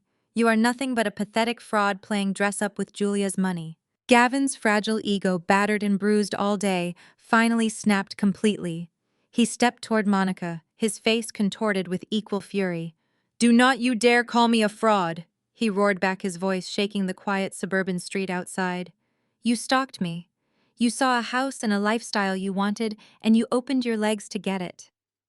You are nothing but a parasite gold digger who ruined my marriage and destroyed my life. I had a perfect setup before you came along, demanding luxury cars and custom furniture." Barbara shrieked from the hallway, demanding they stop yelling and fix the heating system before she froze to death. The carefully constructed fairy tale of their true love shattered into a million jagged pieces in the freezing dark. They were trapped in a lightless, waterless house they did not own, screaming vicious insults at each other, completely unaware that the worst was still yet to come. The freezing, lightless nightmare Gavin and Monica endured in the suburbs was merely the prelude to the absolute massacre waiting for them in the daylight. 2 weeks later, the mandatory divorce mediation arrived. The County Dispute Resolution Center was a drab gray building filled with harsh fluorescent lights and the scent of stale coffee. It was the perfect sterile battleground for the final dismantling of Gavin's arrogant delusion. I thought his financial crisis was the worst of his problems, completely unaware of the legal execution that was about to take place. I arrived at the courthouse in the back of a chauffeured black town car. For 7 years, Gavin had only seen me in oversized gray sweatpants, messy buns, and faded college shirts. He firmly believed my entire existence was defined by domestic submission and low-wage freelance work. Today, I was officially retiring that disguise. I stepped out of the vehicle wearing a custom-tailored midnight blue designer suit. The cut was sharp, immaculate, and radiated pure, unfiltered chief executive officer energy. I paired it with a pristine silk blouse and genuine leather stilettos that echoed with authority against the concrete pavement. I looked exactly like the woman who owned the massive corporate entity that had just crushed his entire life. I walked through the heavy glass doors of the mediation center, my head held high, and spotted Gavin waiting in the designated lobby. The contrast between us was almost comical. Gavin was wearing a cheap, ill-fitting tan suit that he clearly had not been able to dry clean since his bank accounts were frozen. His face was pale, his eyes heavily bagged from immense stress and a total lack of sleep.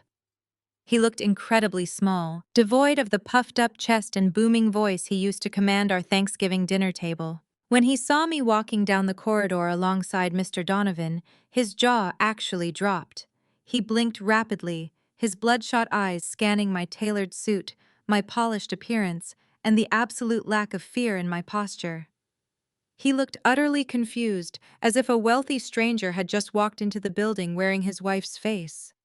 He opened his mouth to say something, perhaps to throw another cheap insult to regain his footing, but his aggressive, overly confident attorney placed a firm hand on his shoulder and ushered him directly into the assigned conference room. The mediation room was suffocatingly small, dominated by a long rectangular wooden table. The neutral mediator sat at the head, attempting to set a cooperative tone. But Gavin's attorney, a loud and abrasive man named Mr. Caldwell, had absolutely no intention of playing nice. The moment we all took our seats, Mr. Caldwell leaned forward, practically vibrating with hostility. He wanted to dominate the room through sheer volume. He slammed his open palm down on the wooden table, the loud smack echoing sharply off the plain walls. He pointed a thick finger directly at my face. "Let us skip the pleasantries," Mr. Caldwell barked, completely ignoring the mediator's request for calm. "We are not here to negotiate a fair split. We are here to hold your client accountable for gross financial manipulation and deliberate marital fraud. She has been actively hiding assets, forging rental agreements, and maliciously cutting off utilities to force my client out of his own home." I sat perfectly still, resting my manicured hands on the table, watching the performance with mild amusement. Gavin sat next to his lawyer, regaining a fraction of his former arrogance. He crossed his arms over his cheap suit, shooting me a glare of pure vindictive hatred. He genuinely thought his lawyer was currently intimidating me into submission. He thought the volume of the accusations would somehow make them true. Mr. Caldwell continued his tirade, his voice rising in volume and aggression. "We did our digging. We discovered the shell company she uses to hide her money. Horizon Logistics. My client is the primary breadwinner of this marriage, and he has been completely blindsided by this malicious deceit.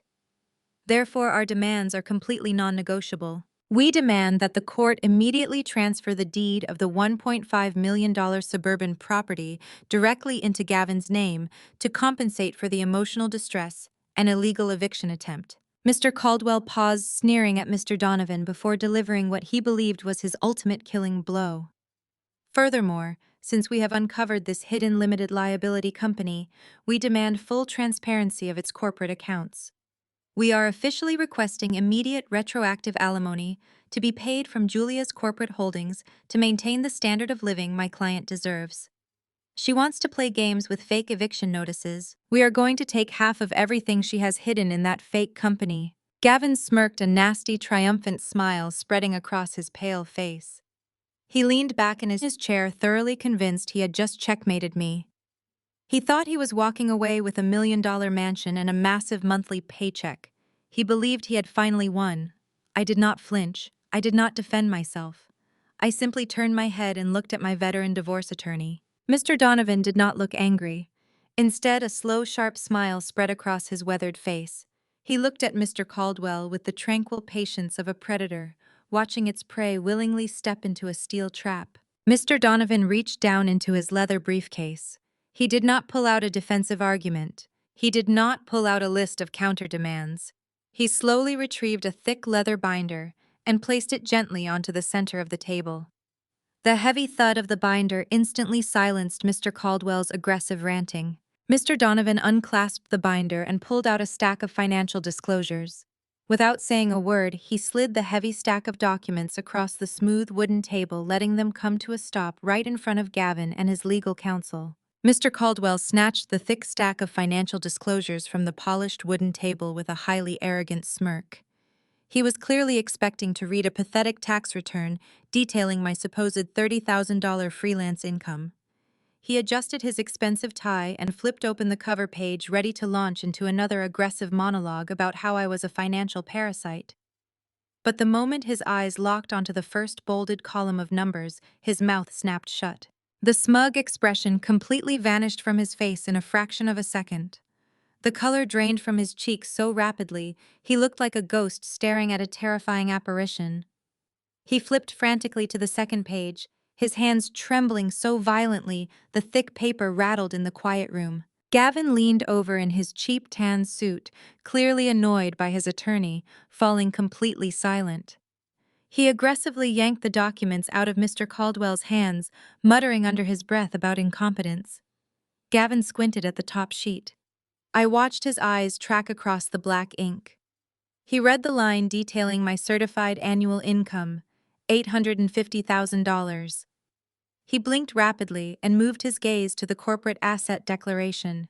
The certified business valuation for Horizon Logistics Software sat proudly at $12 million. Gavin stopped breathing. His brain visibly short-circuited as he tried to reconcile the staggering multi-million-dollar reality printed on the page with the woman he had kicked out into the freezing winter night just a few weeks ago. For a brief second, I wondered if the sheer magnitude of his mistake would finally crush his massive ego. Instead, his eyes suddenly lit up with a terrifying manic spark of pure, unadulterated greed. The realization that I was a millionaire did not make him feel an ounce of shame or regret for his infidelity. It made him see dollar signs. He slammed his open palm down on the wooden table so hard the water glasses rattled. "We are married!" Gavin shouted, his voice echoing off the sterile walls of the legal center. He pointed a shaking, triumphant finger directly at my face. "State law says all assets acquired during the marriage are community property. I get half of all of this. I am a millionaire. I am rich. You thought you could hide a $12 million software company from me while I paid the bills. The judge is going to award me $6 million right now, and I am going to demand $50,000 a month in alimony for your malicious financial deception." I was practically hyperventilating with joy, completely forgetting about the eviction notice sitting in his pocket and his pregnant mistress waiting in a house without electricity. He looked at the presiding judge sitting at the head of the table, demanding immediate action to transfer my wealth into his empty bank accounts. Mr. Donovan did not flinch at the explosive outburst. He simply offered Gavin a warm, polite smile that radiated absolute lethal confidence. He reached his hand back into his battered leather briefcase and smoothly pulled out a single neatly stapled contract. He did not slide this document to Gavin. Instead, he handed it directly to the judge. "Your Honor," Mr. Donovan said, his voice carrying a calm, authoritative weight that instantly commanded the room. "My client has absolutely no intention of hiding her highly successful corporate assets. In fact, she is incredibly proud of her $12 million software company. However, Mr. Gavin has absolutely no legal claim to a single penny of her wealth or her income." Gavin scoffed loudly, leaning forward in his chair. "That is a complete lie," he sneered. "We are legally married, and I demand my half immediately." Mr. Donovan ignored the interruption and continued addressing the judge. 3 years ago, Mr. Gavin received a promotion at his regional sales job, bringing his annual salary to $90,000.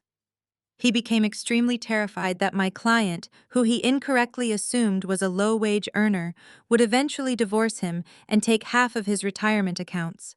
To protect his middle management salary, Mr. Gavin specifically hired a lawyer and forced my client to sign an airtight post-nuptial agreement. Mr. Caldwell, the aggressive opposing lawyer, suddenly buried his face in his hands, letting out a long, defeated groan. He knew exactly what was coming. "That contract, Your Honor, dictates the absolute permanent separation of all assets, bank accounts, and corporate businesses." Mr. Donovan continued, his tone sharp and precise. "More importantly, it contains a heavily enforced clause that explicitly waives the right for either party to ever claim alimony or spousal support under any circumstances whatsoever." Mr. Gavin literally forced my client to sign away her rights to his small pension, and in doing so, he legally signed away his own right to millions of dollars. He engineered his own absolute financial exclusion. The room fell into a suffocating dead silence. The judge adjusted his reading glasses and carefully reviewed the post-nuptial agreement. He checked the dates, the notarized stamps, and the explicit waiver clauses. He turned the final page, confirming the signatures were flawless and completely legally binding. The judge nodded slowly, setting the contract down on his desk. He looked over the table at Gavin with an expression of deep, profound pity, a look normally reserved for someone who had just willingly walked off a cliff. The realization hit Gavin like a speeding freight train. The manic, greedy smile melted off his face instantly.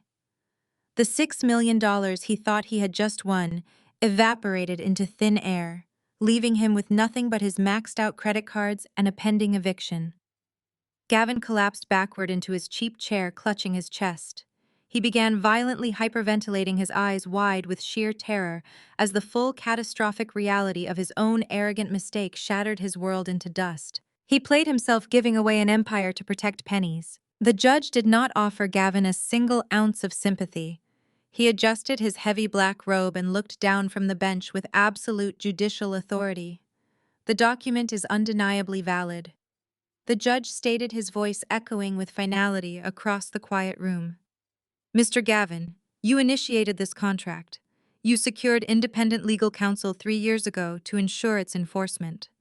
You cannot simply void a legally binding agreement the moment it no longer serves your financial interests. The law does not reward sellers' remorse. With a swift, decisive strike of his wooden gavel, the judge legally severed our financial ties permanently. He proceeded to read the terms aloud, ensuring every word was permanently etched into the court record. I was granted 100% ownership of my $12 million software company. I retained absolute ownership of the $1.5 million suburban estate. I kept every single penny of my $850,000 annual income in all my investment portfolios. Then the judge turned his attention to Gavin. Per your own aggressive stipulations in this post-nuptial agreement, the judge declared you are awarded sole ownership of your separate checking and savings accounts. You also retain sole liability for the entirety of your personal credit card debt. Furthermore, because you explicitly waived all rights to spousal support, your request for retroactive alimony is completely denied. Gavin sat frozen, his mouth opening and closing like a suffocated fish.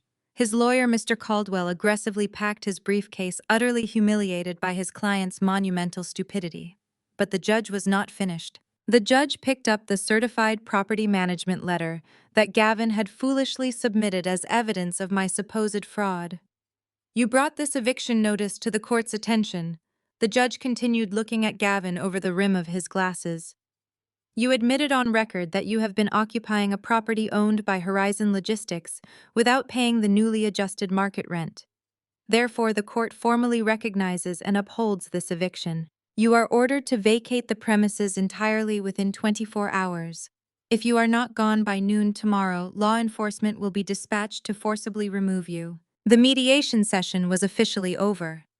I stood up, smoothed an invisible wrinkle from my custom-tailored designer suit, and shook Mr. Donovan's hand. We walked out of the conference room, leaving Gavin completely paralyzed in his cheap tan suit, clutching the court-ordered eviction notice in his trembling fingers. The hallway outside the mediation center was brightly lit. Leaning against the beige walls, waiting with eager anticipation, were my sister Bethany and my former mother-in-law Barbara. They had shown up specifically to gloat. They wanted front-row seats to watch me walk out of the room completely ruined. They expected to see a broken, sobbing woman who had just been stripped of everything. Instead, I walked through the heavy wooden doors, radiating absolute confidence. Bethany frowned, clearly confused by my pristine appearance and the powerful rhythm of my heels against the linoleum floor. A moment later, Gavin stumbled out of the room behind me. He looked like a reanimated corpse.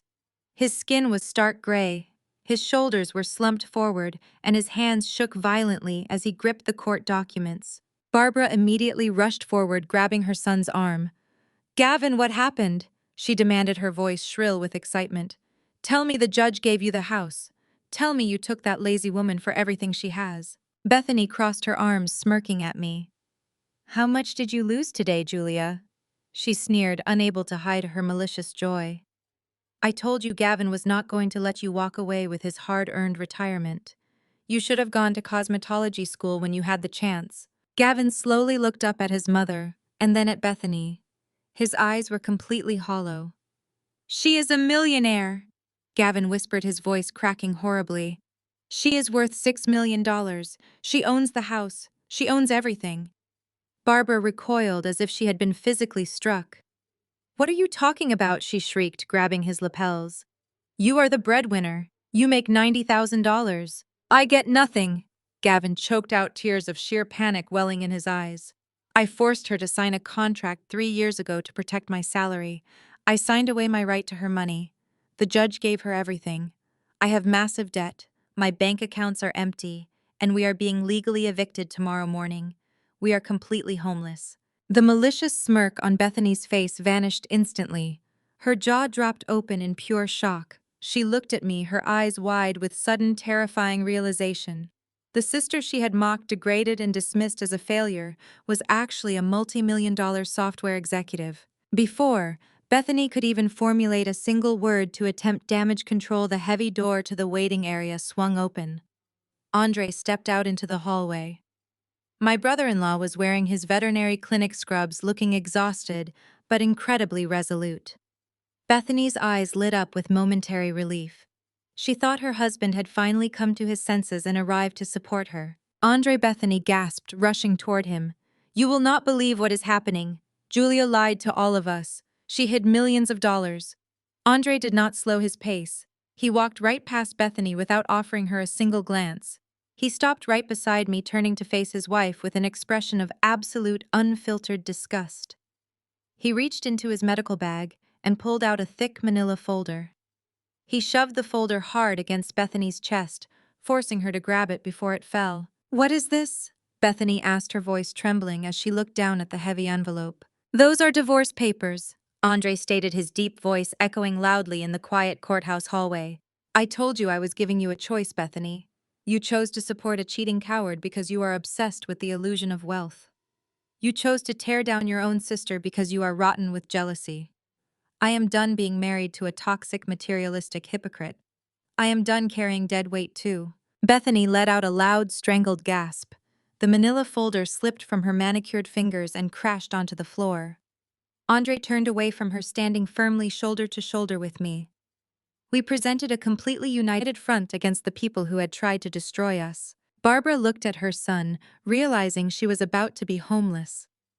Bethany looked at the divorcers, realizing her patient, hard-working husband was officially gone. The reality of their malicious, greedy choices collapsed on top of them with the crushing weight of a collapsing building.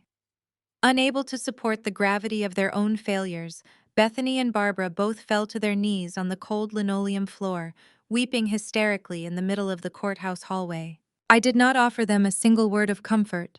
I did not look back. I simply nodded to Andre, and together we turned our backs on the toxic wreckage of our former families. We walked side by side down the corridor, pushing open the heavy glass doors and stepping out into the bright, magnificent warmth of the afternoon sunlight. Gavin stumbled down the courthouse steps, gasping for air. He had no luxury car waiting for him. He dialed Monica, demanding she pick him up immediately. When she pulled up, he threw himself into the passenger seat, his cheap suit soaked by the sudden downpour. He ordered her to drive straight to the suburban house. Monica slammed on the gas, her hands gripping the steering wheel tightly. "What happened in there?" she demanded, her voice shrill with panic. "Tell me the judge gave you the house." Gavin stared out the rain-slicked window. "We have to sell everything inside," he muttered, completely ignoring her question. "The Italian furniture you bought, the electronics, the appliances. We need to strip the place down to the copper wiring. I need cash right now." Monica slammed the brakes at a red light, staring in horror. "Sell my custom nursery furniture? Are you entirely out of your mind right now? What exactly did the judge say?" Gavin slammed his fist against the dashboard. "The judge gave her everything," he roared, his voice cracking. "She kept the house and her business. I get absolutely nothing. We have until tomorrow to vacate, but we are going to empty the estate before she changes the locks. Drive faster." Monica pressed the accelerator to the floor, banking on salvaging the expensive items she had purchased. They sped through the suburban streets, the heavy rain turning the roads into slick rivers. Gavin leaned forward, mentally cataloging every valuable item he could pawn.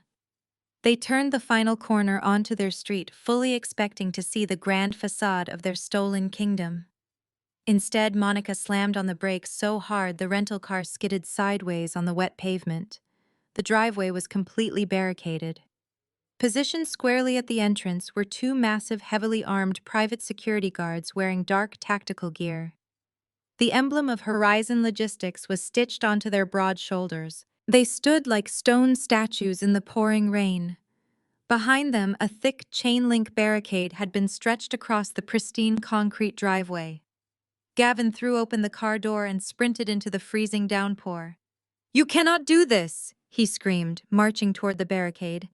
"I have until noon tomorrow to vacate. Step aside right now or I am calling the police." The taller security guard did not even flinch. He reached into his tactical vest, pulled out a laminated document, and pressed it against the chain-link fence. It was an emergency preliminary injunction granted by the court, signed immediately after the mediation ended.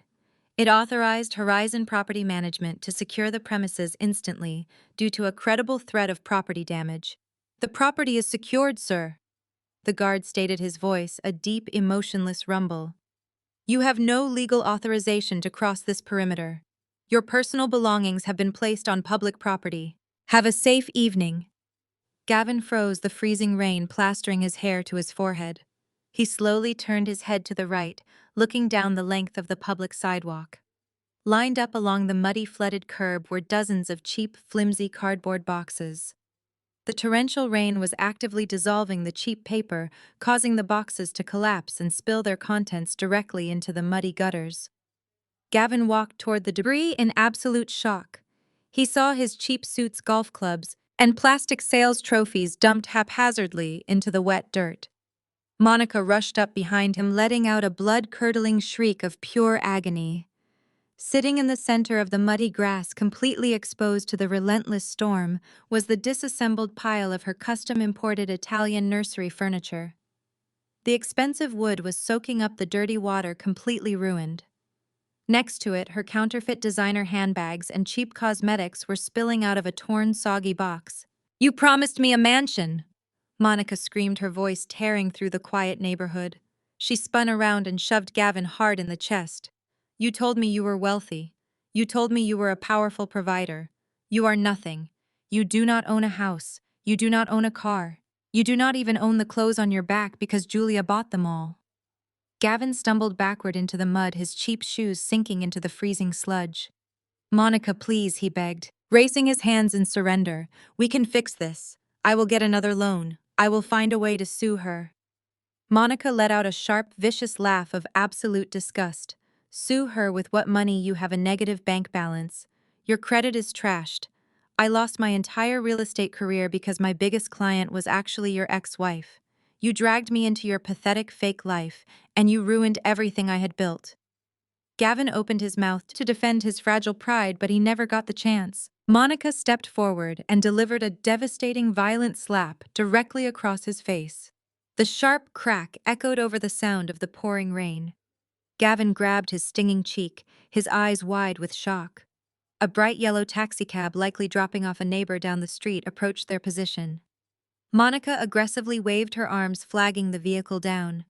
The taxi splashed through a puddle, pulling up right beside the ruined boxes. Monica ripped open the taxi door. "Do not ever contact me again. You broke, miserable fraud." She spat, her eyes burning with pure hatred. She climbed into the back seat and slammed the door shut with tremendous force. The taxi accelerated down the street, its red taillights disappearing into the stormy gray afternoon. Gavin was left standing completely alone in the freezing, torrential rain. He looked at the heavily armed guards blocking his former mansion. He looked down at his muddy shoes. He slowly reached down and picked up a soggy, disintegrating cardboard box filled with his wet, ruined clothes. The grand illusion of his powerful, wealthy patriarchy was officially dead. The freezing rain soaked right through Gavin as he stood on the sidewalk clutching his dissolving cardboard box. He had no car to seek shelter in and no home to return to. The grand illusion of his powerful, wealthy patriarchy was officially dead. The following weeks delivered a series of rapid, crushing blows that entirely dismantled whatever was left of his massive ego. Forced to vacate the premises immediately, Gavin had absolutely nowhere to go except down. He signed a lease for a tiny, cramped studio apartment on the neglected east side of the city. The building was notoriously run down, with peeling paint in the hallways and a persistent roach infestation that scurried across the cheap linoleum floors every time he turned on the kitchen light. It was a staggering, brutal downgrade from the sprawling million-dollar suburban estate he used to pretend he owned. To make his living situation infinitely worse, his mother, Barbara, moved into the tiny studio right alongside him. Having been evicted from her own apartment due to her complete inability to manage her finances, she had absolutely no other options. The woman who once spent her afternoons sipping wine and looking down her nose at working-class people was now forced to sleep on a cheap inflatable air mattress in the corner of her son's cramped living room. The dynamic between them quickly devolved into a toxic nightmare. Barbara complained loudly and incessantly about the smell of the building, the noise from the neighbors, and the lack of space. She blamed Gavin entirely for losing the luxurious lifestyle she felt entitled to, constantly berating him for being foolish enough to sign a post-nuptial agreement. They spent their evenings screaming at each other in a space smaller than the master bathroom of my house. The absolute worst part of Gavin's new reality hit him on his very first payday, after the divorce was finalized. He eagerly checked his bank account, hoping to see his standard direct deposit so he could finally buy decent groceries instead of cheap canned soup. Instead, he found his paycheck violently slashed. The court had approved a massive wage garnishment order because the credit cards Monica had aggressively swiped at luxury furniture boutiques and designer clothing stores were solely in his name. Gavin was legally held entirely responsible for the massive debt. The collection agencies did not care about his sob story or his broken relationship. They legally garnished 40% of his monthly wages straight out of his paycheck before he even saw a single dime of it. His precious $90,000 salary. The income he valued above his own marriage was reduced to absolute poverty wages. He could not afford to finance a used car, so he was forced to take the city bus to his regional sales job every single morning, wearing the same two cheap suits he managed to salvage from the mud. His colleagues who had attended his lavish housewarming party just weeks prior now looked at him with open pity and intense secondhand embarrassment. Monica suffered an equally devastating freefall into absolute obscurity. Her career as a boutique real estate agent completely evaporated overnight. In the highly competitive and gossip-driven corporate real estate market, news of her catastrophic ethical violations spread like a terrifying wildfire. Once word got out that she had been aggressively terminated by her largest corporate client for engaging in severe moral misconduct, every other reputable broker in the city permanently blacklisted her. Nobody wanted to hire an agent known for destroying households and extorting executives. Her primary stream of income was instantly vaporized. Without my silent corporate funding padding her commission checks, Monica was drowning in her own mountain of personal credit card debt. The aggressive debt collectors tracked down her phone number and began calling her dozens of times a day, demanding immediate payment for the counterfeit luxury bags and expensive vacations she had financed on borrowed money. Terrified of being publicly humiliated and unable to maintain the fake wealthy persona she had spent years cultivating, Monica was forced to permanently deactivate her entire Instagram account. The glamorous social media influencer simply ceased to exist. To avoid total homelessness, Monica had to take the first job that would hire her without doing a rigorous background check on her professional ethics. The woman who used to brag about negotiating multi-million-dollar housing contracts was now working a grueling minimum wage retail shift at a discount clothing store in a dying shopping mall. She spent her days standing on her feet for 8 hours straight, folding cheap synthetic sweaters and taking orders from teenage shift managers. Every time a former colleague or old high school acquaintance walked into the store, Monica had to hide in the back stockroom, overwhelmed by the sheer suffocating embarrassment of her spectacular downfall. While Gavin and Monica were actively choking on the bitter ashes of their ruined lives, another toxic element of my past was rapidly running out of oxygen. My biological sister Bethany was currently experiencing the harsh financial consequences of her own boundless greed. After Andre bravely handed her divorce papers in the courthouse hallway, he followed through with absolute ruthless efficiency. He moved out of their shared apartment, took his name off the joint lease, and left Bethany entirely responsible for the mountain of bills she accumulated, trying to impress her fake wealthy friends. Without Andre's steady veterinary income, subsidizing her reckless spending habits, Bethany was immediately buried in overdue notices and final warnings. She had absolutely no marketable skills and no desire to work a normal job, making her financial situation completely unsustainable. Desperate, terrified, and entirely out of options, Bethany decided to make one final aggressive play for survival. She refused to accept that her bridges were permanently burned. On a crisp Tuesday morning, she drove her vehicle straight to the downtown financial district and parked illegally in a loading zone. She marched past the towering glass doors and stepped directly into the pristine marble lobby of Horizon Logistics. She showed up completely unannounced at my corporate headquarters, aggressively demanding to see the chief executive officer. The receptionist at Horizon Logistics did not blink at my sister's frantic behavior. She dialed my extension and calmly informed me a distressed woman claiming to be my sister was causing a scene in the lobby. I sat back in my leather chair gazing at the downtown skyline from my top-floor office. I instructed the receptionist to issue a temporary badge and send her up.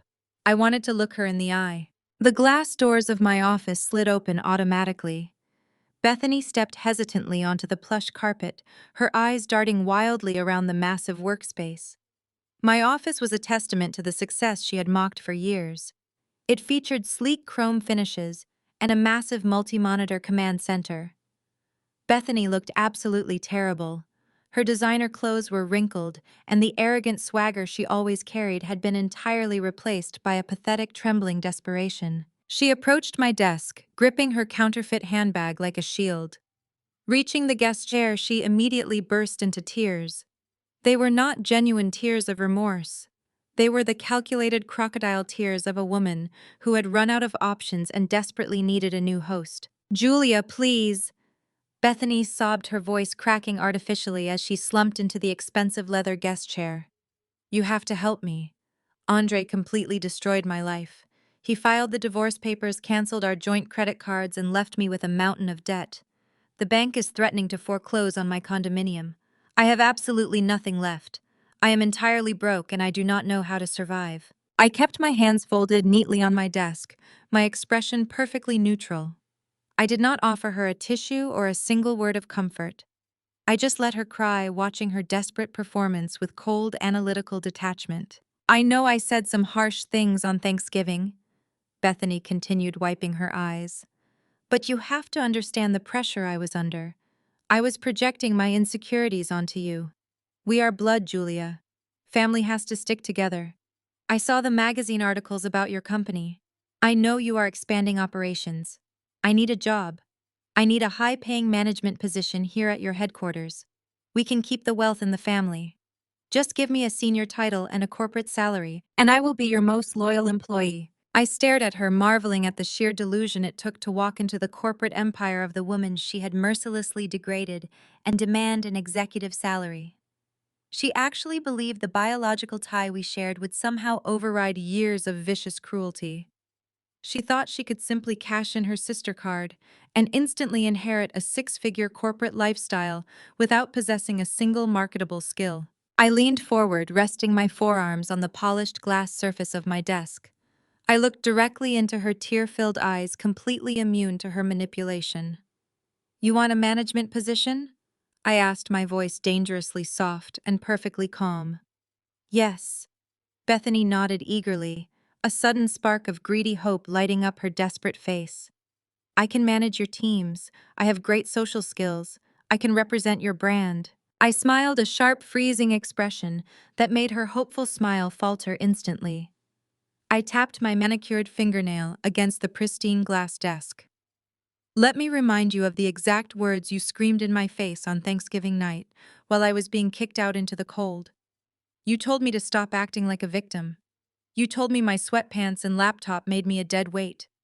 You stated Gavin was a traditional provider, and you mocked me for lacking the basic ability to secure a wealthy man." Bethany shrank back in her chair, the blood draining rapidly from her face as her own toxic words were weaponized directly against her. "You told me I was useless."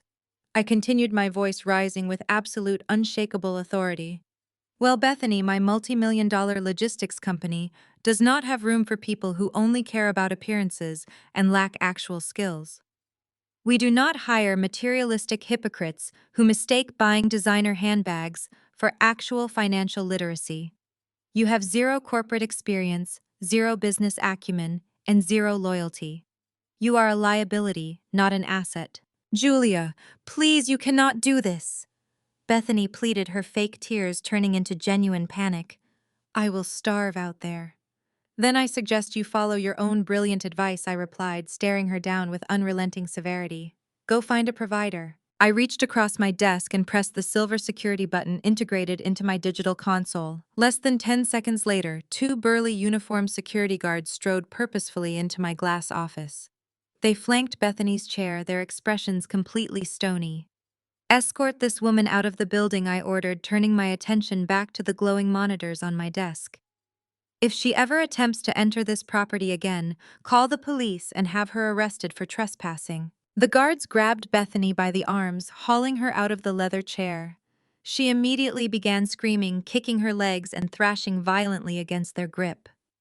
You cannot do this to your own sister, she shrieked, her voice echoing wildly through the pristine corporate hallway. I am family. You owe me. You are a monster, Julia. You hear me, a monster. Her hysterical screams grew fainter and fainter as the guards dragged her into the private elevator, the heavy steel doors sliding shut and cutting off her tantrum entirely. The executive suite returned to a state of absolute tranquil silence. I picked up my cell phone from the desk, opened my contact list, and found Bethany's name.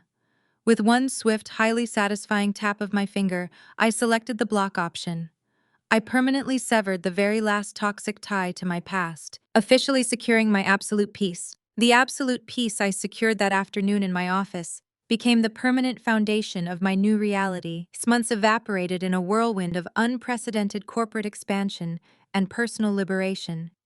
Without Gavin demanding domestic submission or Bethany projecting her insecurities, my software company scaled at a breathtaking velocity. Horizon Logistics dominated the business-to-business sector, capturing massive national accounts that previously seemed out of reach. My silent labor in the shadows was over. I was finally stepping directly into the blinding light of public recognition. I stood in the center of my downtown penthouse, admiring the glossy magazine resting on the marble kitchen island. It was the latest issue of Forbes Women.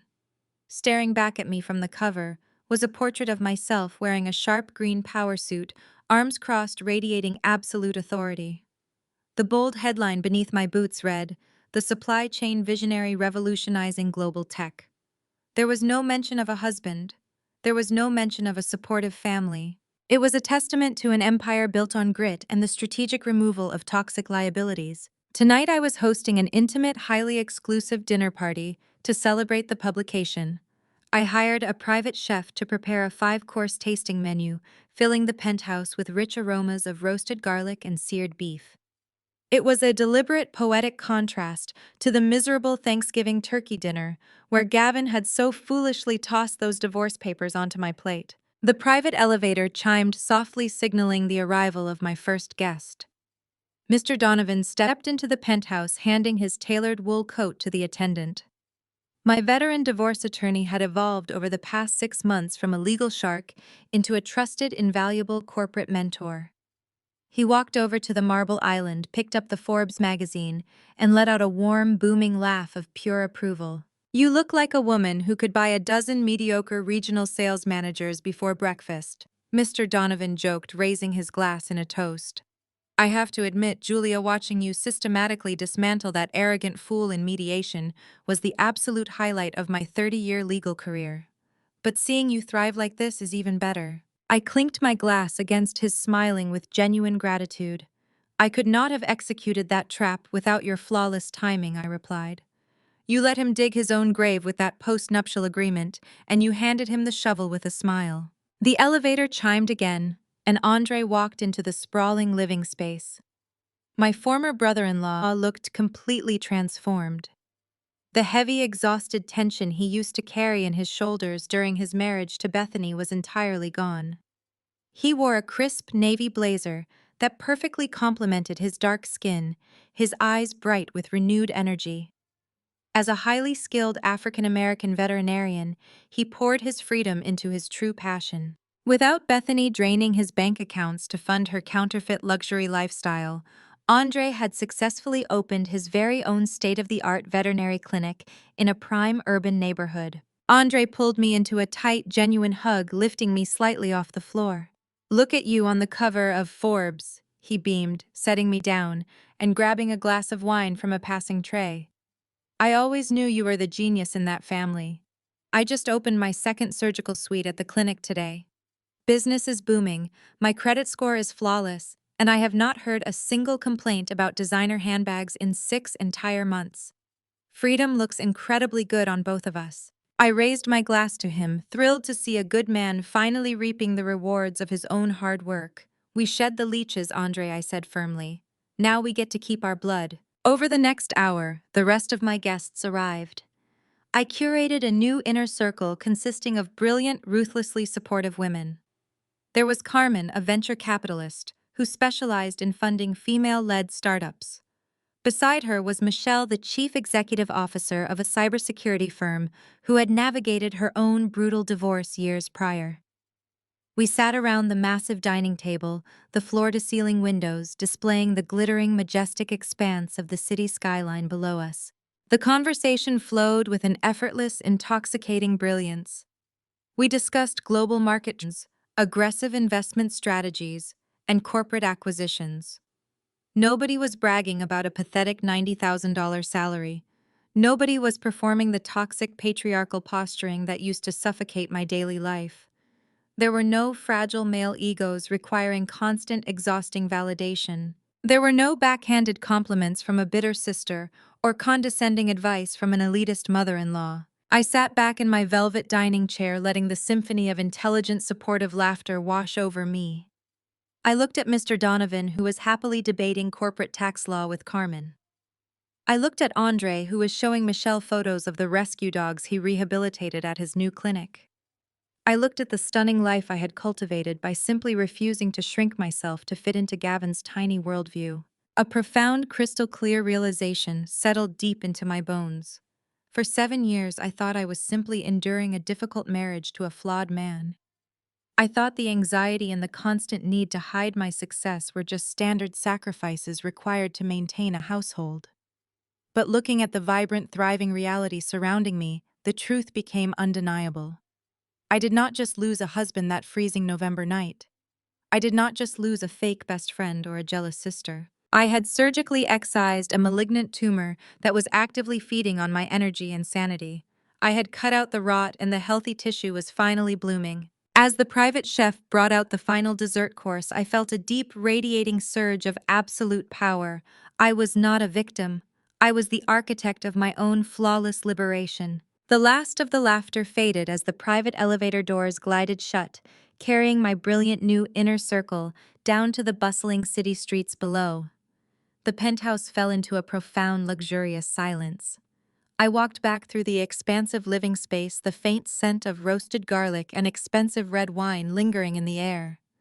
The private catering team had already cleared the marble kitchen island, leaving the space completely immaculate. It was just me and the quiet hum of the climate control system. I poured myself one final glass of a deep, robust Cabernet, relishing the absolute stillness. This was the pristine peace I had fought so fiercely to secure. I walked toward the massive floor-to-ceiling windows that dominated the far wall of the penthouse.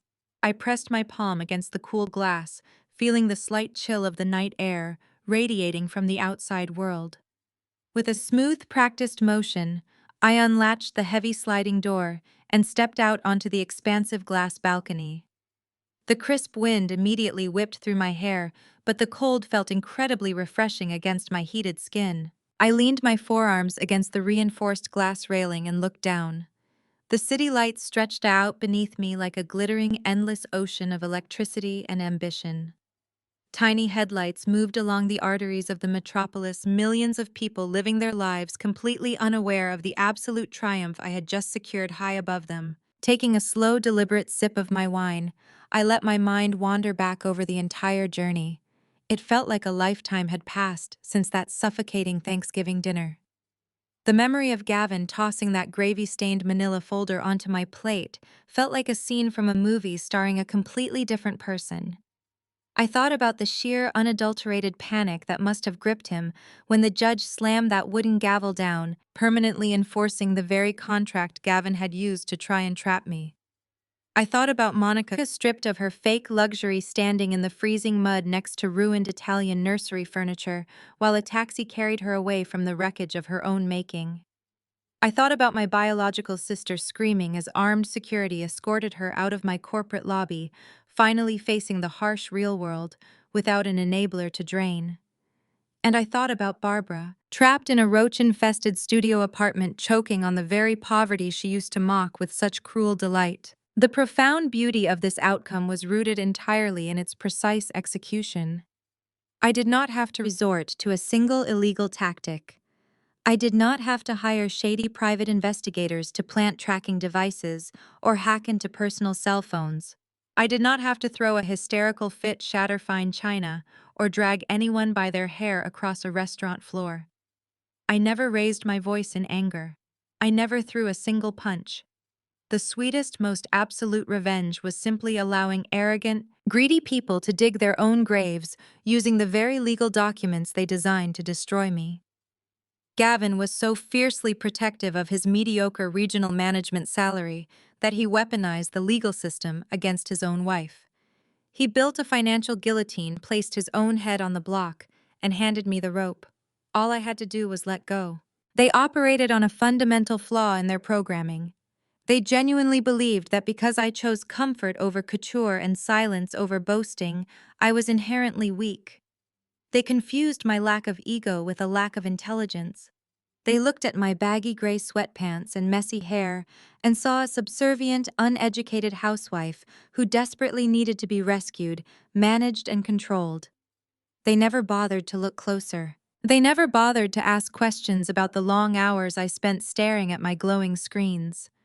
Their staggering narcissism became the exact blueprint for their total, inescapable destruction. They were so busy looking down on me that they never noticed the massive software empire I was building right beneath their feet. Standing on that balcony, wrapped in the quiet majesty of my own hard-earned wealth, I felt a deep, radiating sense of closure.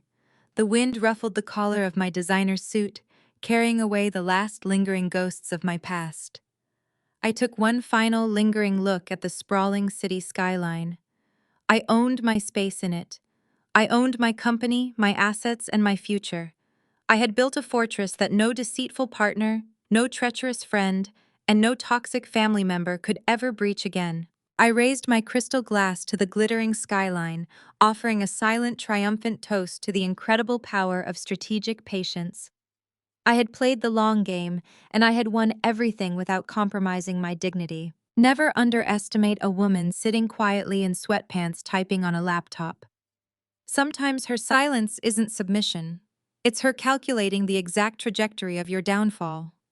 I stepped aside to let them have each other, and the vacuum I left behind swallowed them whole. True empowerment comes from recognizing your own worth when those closest to you refuse to see it. In toxic family dynamics, the designated scapegoat often spends years seeking validation from people committed to misunderstanding them. The ultimate lesson is that you do not have to participate in a narrative designed to keep you small. Financial independence and emotional boundaries are your strongest shields. By silently building your own success and stepping away from conditional love, you reclaim your power. The sweetest revenge is never about destroying others. It is about building a thriving, authentic life entirely on your own terms. Have you ever had to walk away from a toxic family environment to discover your true strength? Share your story in the comments below and subscribe for more empowering journeys.